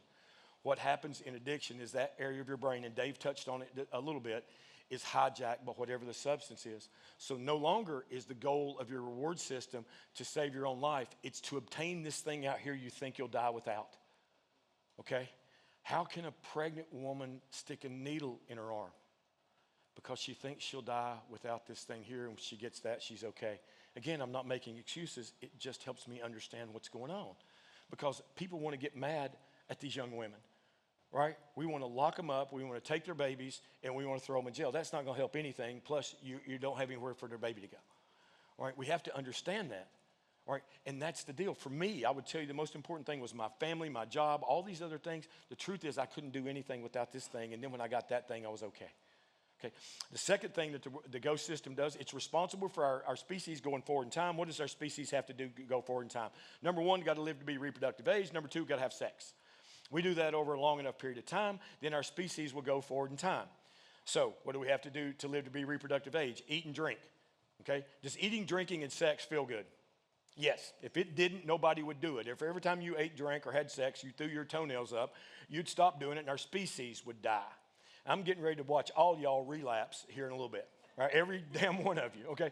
There's food over here, all right? Some of you didn't eat this morning, all right? You got a little hunger pain going on, maybe some physiologic stuff, a little sweat on your skin, that's feeling here in the empty stomach. There's even an emotional component to it, right, called hangry. So that's what's happening to you. And you've got all these cues are telling you the last time you felt this way, you knew to eat, it made you feel better. So now you're over here eyeballing this food, and that's going to jack your cravings up even more. Right, and you forget what I'm saying, and you're thinking about over here, then the bell rings, and you're all over there circling like vultures. You come back to your seat, you take a few bites, and here's what happens in the reward system of your brain. It makes its own OxyContin, it makes its own fentanyl, its own Percocet. They're called endorphins and enkephalins. Those endorphins and enkephalins attach to the opioid receptor, same receptor that heroin attaches to, leads to the downstream release of dopamine, and everybody in this room loves dopamine. It's what makes you fat, happy, and satisfied. Okay? And then that dopamine is taken back up into the nerve ending, waiting on the next stimulus to come along and cause its release. That's how we're built. We're built because if you ate and you got sick, you wouldn't do it. So you eat now, you feel good. So I'll watch you all relapse. It's fine. All right? This is the same system that is affected in addiction, guys. All right? That's all go system function, pleasurable things. All right? That's all go system. Everybody agrees. Eating, drinking, sex, good, right? Everybody on board. The other area of the brain I want to talk about is everything in front of that fissure forward. It's the frontal lobe of our brain. Dave talked about it, all right? Only I call it stop. So these two areas of our brain are the yin and yang, and they interact with each other. This part of our brain is about pleasure. This part of our brain is about insight and judgment, okay? So they act in concert. So how many of you have teenagers? All right? For no extra charge, I'm going to teach you why they're stupid here in just a second, all right? So these two areas of our brain are not neurologically connected until we're 23 years old if we're a woman and 25 years old if we're a man. This is developing brain stuff. That's why your teenagers are stupid. They're not stupid, they make bad decisions. Why? Because they're driven by their pleasure center with very little input from the frontal lobe with regard to insight and judgment. Okay? And if you don't believe me, look at their car insurance rates. All right? When do car insurance rates go down? 23 and 25. The insurance company knows what I know. All right? The stop system of our brain is a way for us to look at a series of choices and pick the choice that gives us the most benefit with the least consequences when they're acting in concert together. So hang in there. When your kids get to be 23 and 25, you can start talking to them again. Well, my kids did, and we did. That's how this works. Right? You say, well, Steve, what in the world does that have to do with addiction? The connections between those two areas of the brain are arrested in development at time of first drug use. So Piper comes in to see me, and she's 31 years old, and she's pregnant. She's shooting heroin. I'm sitting there talking to her, and she's giving me answers like a 14-year-old. And I don't know about you all, but it used to make me mad. They give me an answer. I'm like, what the hell are you thinking? I get mad. First of all, don't get mad. It doesn't work. If getting mad worked, I'd open up a clinic. We bring everybody in and get mad at them. It doesn't work. Right? And I stop myself and I say, Piper, how old were you when you started using? Steve, I was 13. So I'm not dealing with a belly button 31-year-old. I'm dealing with a brain development 13-year-old. And I know how to do that. And the good news is that frontal lobe comes back online later. So I want you to imagine, just for a second, everybody in this room, if you were driven solely by your reward center this morning and you had nothing in the way of insight and judgment in your frontal lobe, the men in the room would be in jail by 7:30 a.m. Don't laugh, women. You all may make it another hour. Okay? That's how important this is. And this is the system that's affected by whatever we're addicted to.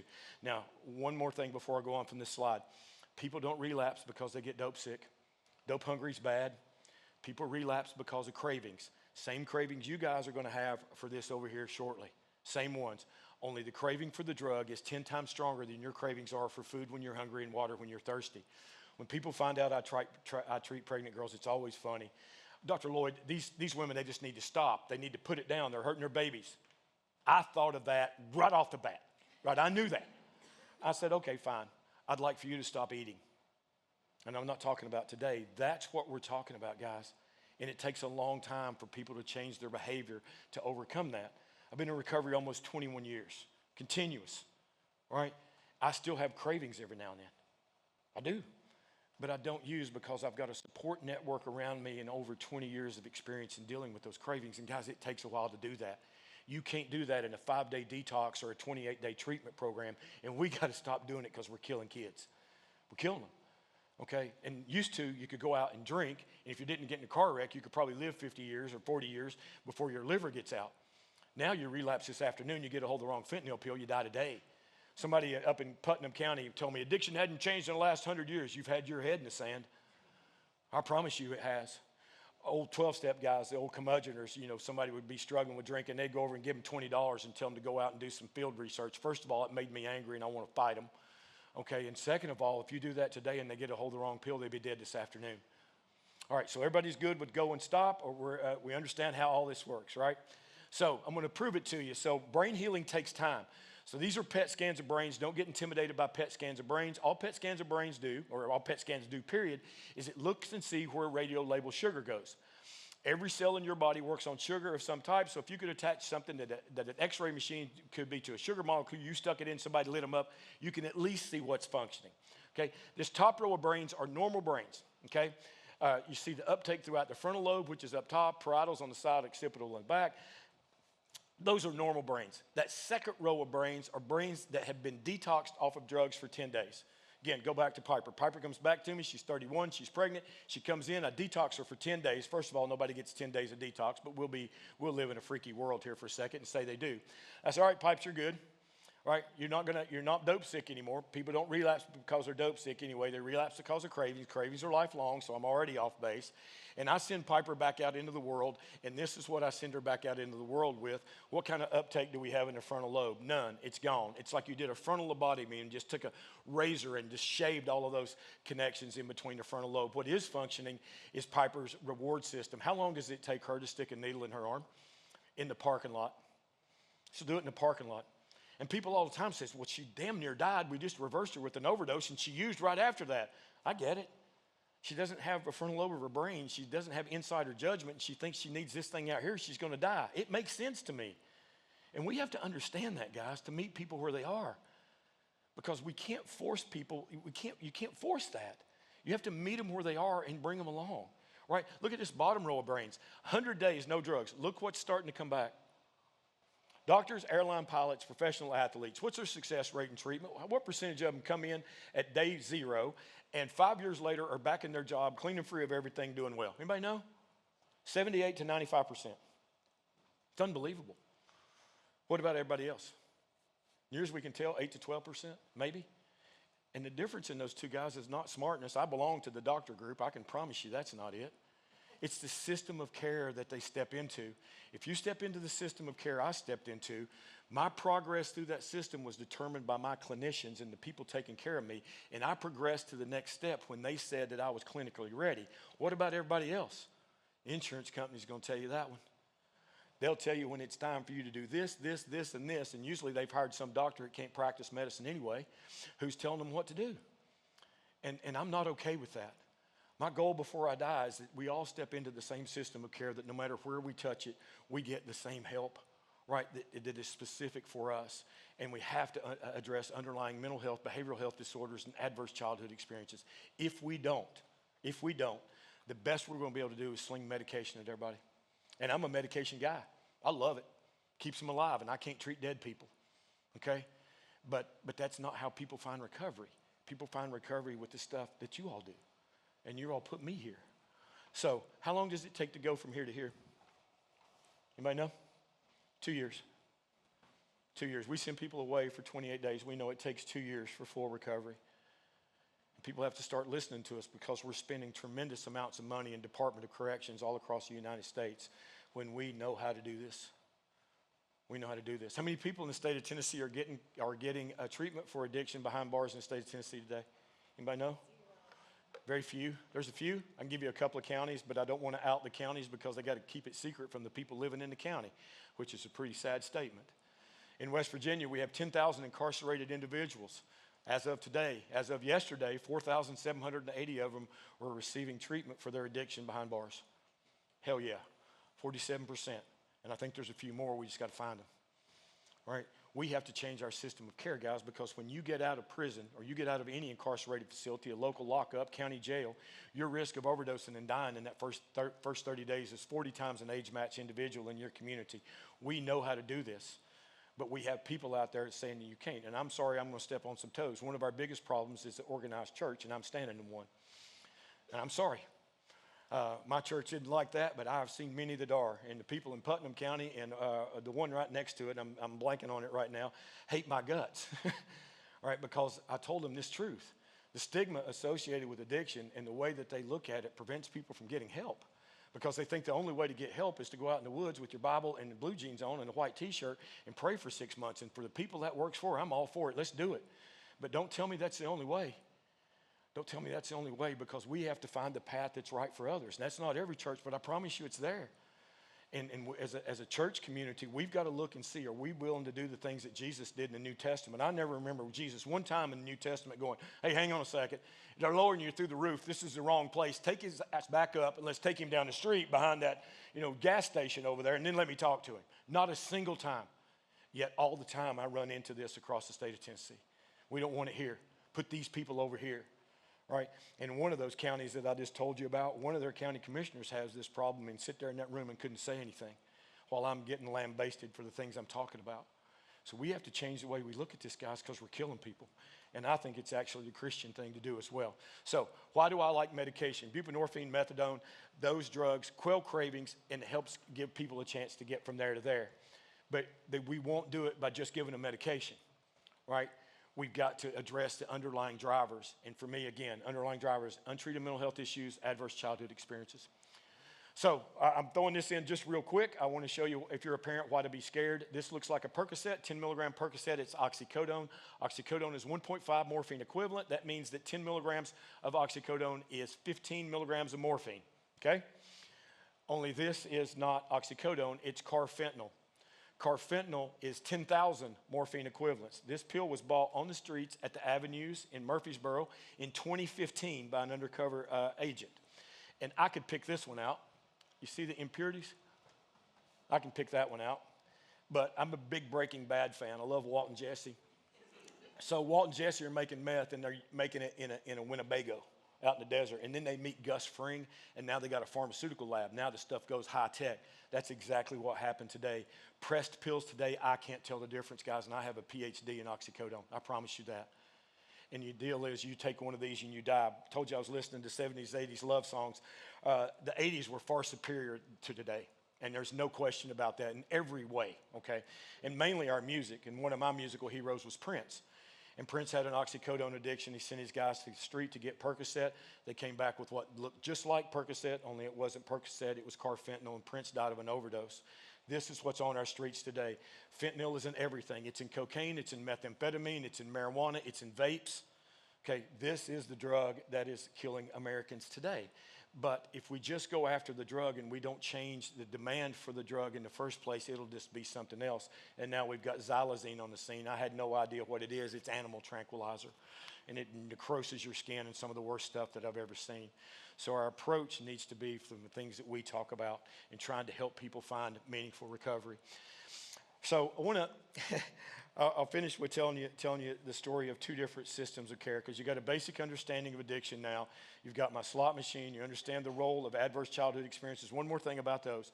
When your ACEs score gets to 4 or above, okay, your risk of almost everything goes straight up.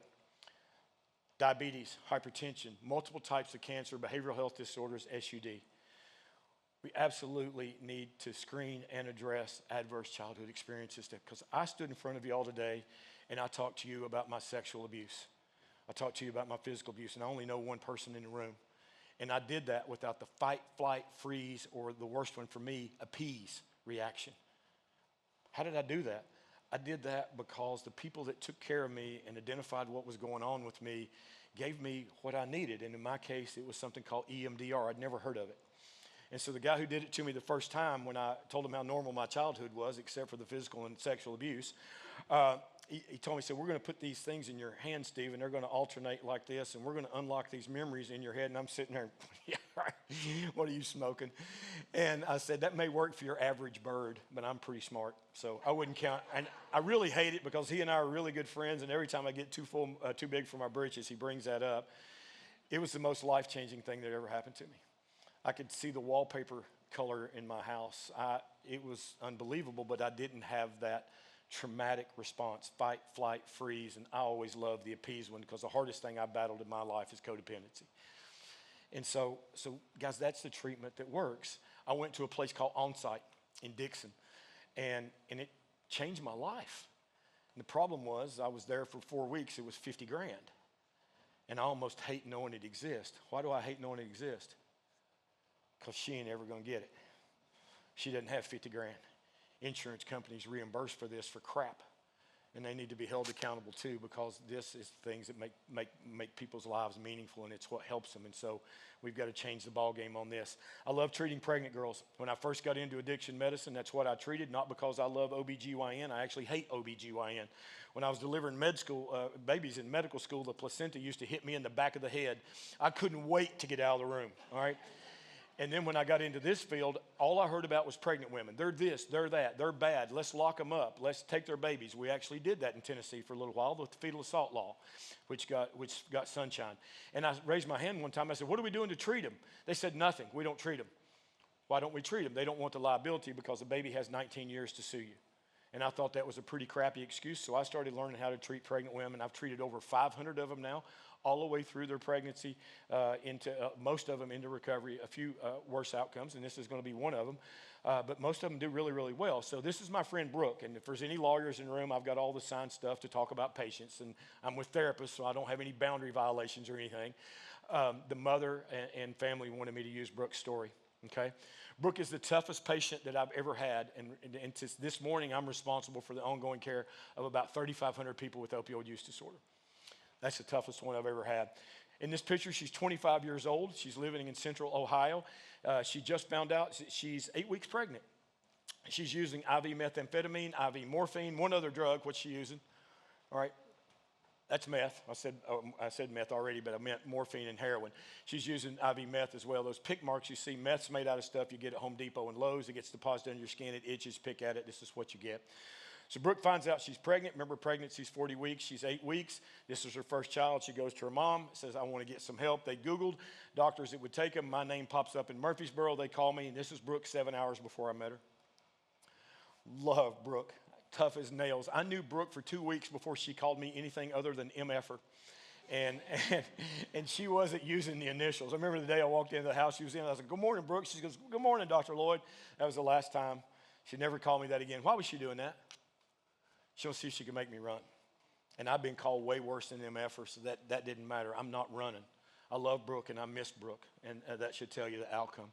So Brooke, in this picture, is 38 weeks pregnant. We've got her in sober living facility. She's doing really well. She's getting help with her childhood trauma. She's getting help with her PTSD. She's getting help with her underlying bipolar disorder. only this picture is kind of bittersweet because she turned 26. What happens when you turn 26? You lose your parents' insurance, so she's going to go on Ohio Medicaid, plus she wants to go back to Ohio before she has this child. What's back in Ohio? Drugs are everywhere. Here's the problem with geographical cure. Give me a chance to address that. The problem with the geographical cure is I take myself with me. All right? So drugs are everywhere. The problem with Brooke is back in Ohio is something called a baby daddy. I had no idea what a baby daddy was when I started this. And you know how when you don't admit you don't know and have somebody telling you, you go on so long now you can't ask? That happened to me. And then my son Heath told me about this app on my phone called Urban Dictionary. So I looked it up. I know what a baby daddy is now. So Brooke's baby daddy is back in Ohio. Guess where he is?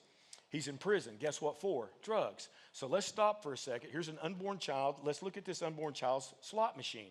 What's her first 7?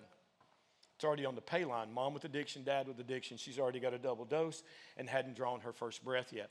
So Brooke wants to go back. The real problem there is Brooke doesn't have me in Central Ohio. I'm an average doctor at best, but I care. And I take Medicaid, and I take Medicare, and I take private insurance. And if you don't have money, zero money, then we have federal funding to help you. She's going to get quality care, wraparound services, case management, all the things that we know, social determinants of health. She's going to get all that. She goes back to Ohio. Doctors won't take Medicaid there. She's going to pay them $100, $125 a week just to write her medication, nothing else. Get help with none of her underlying issues. And here's the other thing. Brooke is a certified welder. She should make $50 an hour. She has 2 felonies. Her felonies are possession with intent to resell, and Brooke's not a dope dealer. These tolerances kids are getting on with fentanyl are so high that the amount of drug they have on them is enough to tip the scale for possession for intent to resell. And Brooke had a public defender. I'm not against public defenders. I love them. But if this was my daughter and a first-time drug offense, I promise you Haley wouldn't have a sticky note on her chart. Guarantee it, because I got the resources to prevent it. Brooke didn't. Now she's going back to Ohio, living with her mom, working in a convenience mart, making minimum wage, taking all of her money, giving it to a doctor who's simply writing medication, nothing else. That's what she stepped back into. That's the system of care that Brooke steps into. I love this picture of her. It's from the delivery suite, 40 weeks. So the difference between this picture and that picture, 32 weeks. It's a miracle. Brooke is a dime. Y'all know what a dime is? She's a 10. I love this picture. And that's her mom, Angie, if you couldn't tell. Right? They look just like each other. And then really my favorite one, her first formal picture with her daughter, Ava. But Brooke struggles. She has a slip. She relapses. She gets put in jail. Ava is with Angie. By the way, in West Virginia, where I'm working right now, 42% of the kids in West Virginia are being raised by somebody other than their parent. Evelyn Boswell, abused. Her mom abused her whole life, shunned everywhere, multiple foster homes, abuse in all of them. Grandmother winds up, raising her, kinda, right? And then she has her own child and goes astray. Guys, we should intervene way back here. And yesterday, we put a young lady who's 20 years old in jail for the rest of her life. So let's leave Brooke right there for a second in jail. And you all don't recognize this guy, but that's actually me. If you wonder why I'm up here, and David looks so good, he had a tie on, and I have this on, and I have a hat. It's because I'm bald, okay? And I'm still not used to it. So that's me with hair. This is the last day of medical school back in East Tennessee. 2 of my good friends from medical school, my wife, Karen. And I told you, my classmates elected me class president. I didn't want them to see me drink. I didn't do anything all through med school. This day happened, and then kind of the rails came off because my turtle on a fence post was gone. I didn't have the support system that I had before. I'm a huge University of Tennessee fan. I'm sorry. I just am. All right, my whole life. This is my little family, and just to tell you, that's my son, Heath. Heath was born in 1994. The quarterback at the University of Tennessee in 1994 was a kid named Heath Schuler. So I did the right thing, and I named my son after him. That's my daughter, Haley. When we found out we were pregnant with Haley, it was 1997. Who was the quarterback at Tennessee in 97? That's easy. It's Peyton Manning. And I thought, man, Peyton would be a cool girl name, and then I would have Heath and Peyton, right, back-to-back quarterbacks. And Karen said that would make us trash, and she wouldn't let me do it. So we have Haley, all right? So we're headed off to Knoxville to a football game. I'm a young attending. Really, I've worked my whole life to get there. I'm the first person in my family to ever graduate college, let alone medical school. I mean, I've got my entire life right in front of me.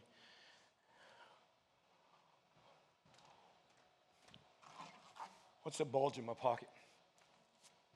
It's not my wallet. It's not my keys. It's a bottle of pills. It's a bottle of pills. So when I look at that picture, I love it, but then there's that twang on the inside. You can pick Brooke out in the front seat of that car, right? Can you pick me out? This is one of my favorite pictures of all time. I've always loved kids. Always have. I still do to this day. We're at Disney World. There is a young Piper Elrod. She still looks like that, by the way. So we're at Disney World at the end of a really long day.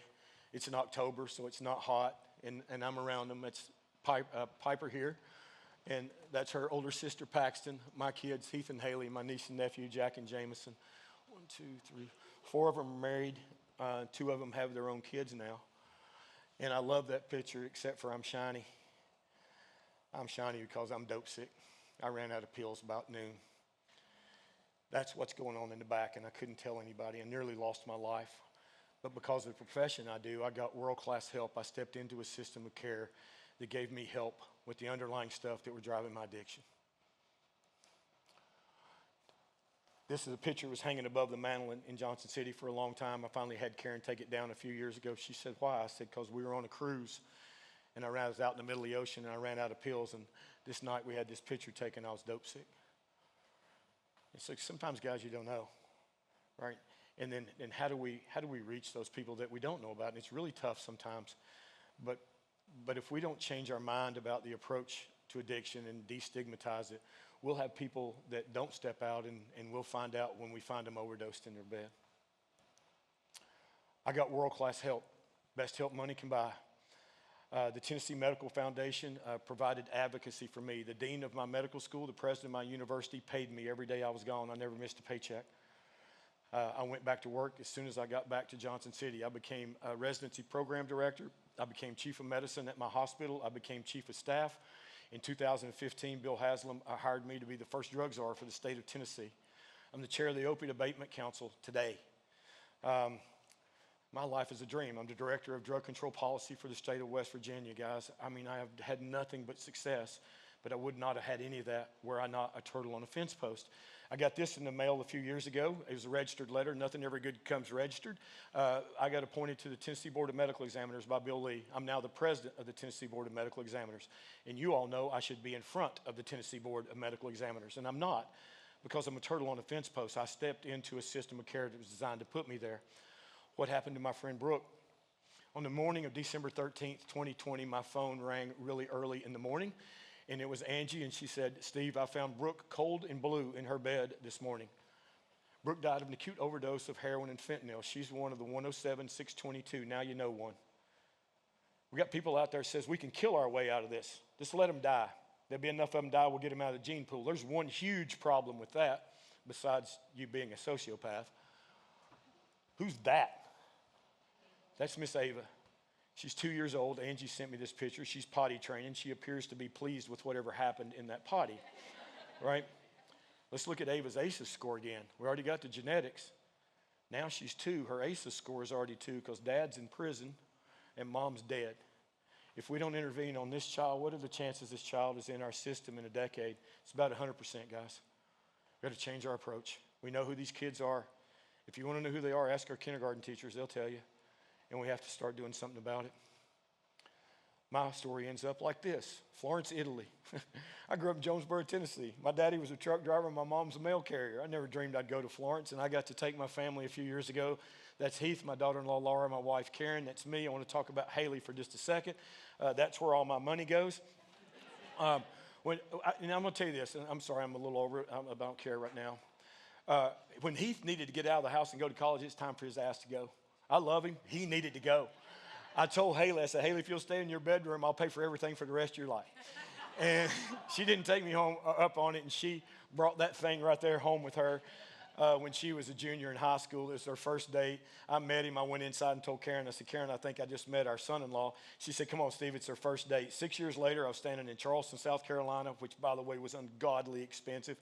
And at the end of the aisle was a preacher and a Bible, and so Haley was on my right arm. I was crying, and she leaned her head over my shoulder. She said, Daddy, you're the first man I ever loved. Thank you for everything you did for me. that day got great, but I knew it was even greater than that because I wasn't in the program that night. In parentheses, I'm still a dash. May 11th, 1967 dash. Heath got married in the pandemic year, April. He got married in October of that year. In April of that year, he came downstairs to eat dinner. He said, "Hey, Pops, would you be the best man at my wedding?" The two most important days of my life were the day that I stood beside my son, the day he got married, and the day I gave my daughter away. And neither one of them would have happened if I died in 2004. I'm a turtle on a fence post. Guys, these stories don't add up. Brooke died because people denied her care in jail. And when she got out of jail, she overdosed and died. And I stepped into a system of care that put me in this picture. More people should have this. This used to be my last slide, and my favorite slide, it is no longer. This one is. So September 15th of 2023, I became a granddad for the first time, and I'm getting ready to be a granddad for the second time. Heath has gone way up on my ladder. So I'll finish with that, guys. It doesn't have anything to do with being smart. It doesn't have anything to do with anything else other than the systems of care that we step into. And we have to design systems of care that gives everybody a shot at this. Thank you all.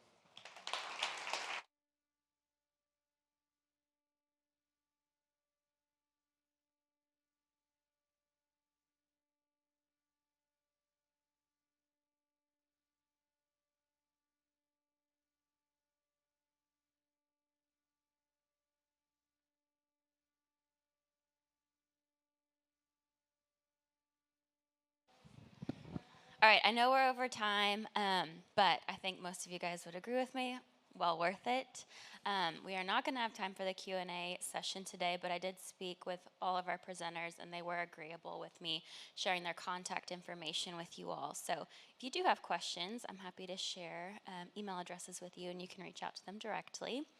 Also, I know a lot of you are here for the continuing education credit, so I wanted to let you know, we've got several different ways to get that. We do need an evaluation form from everyone in order for us to send you your certificate.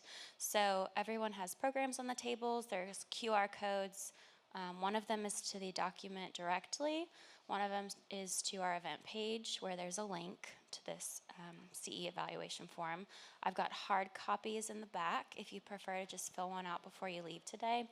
And then we've got those QR codes up here as well. Any issues or questions related to any CE stuff, if you have any issues with the evaluation form, please feel free to reach out to me.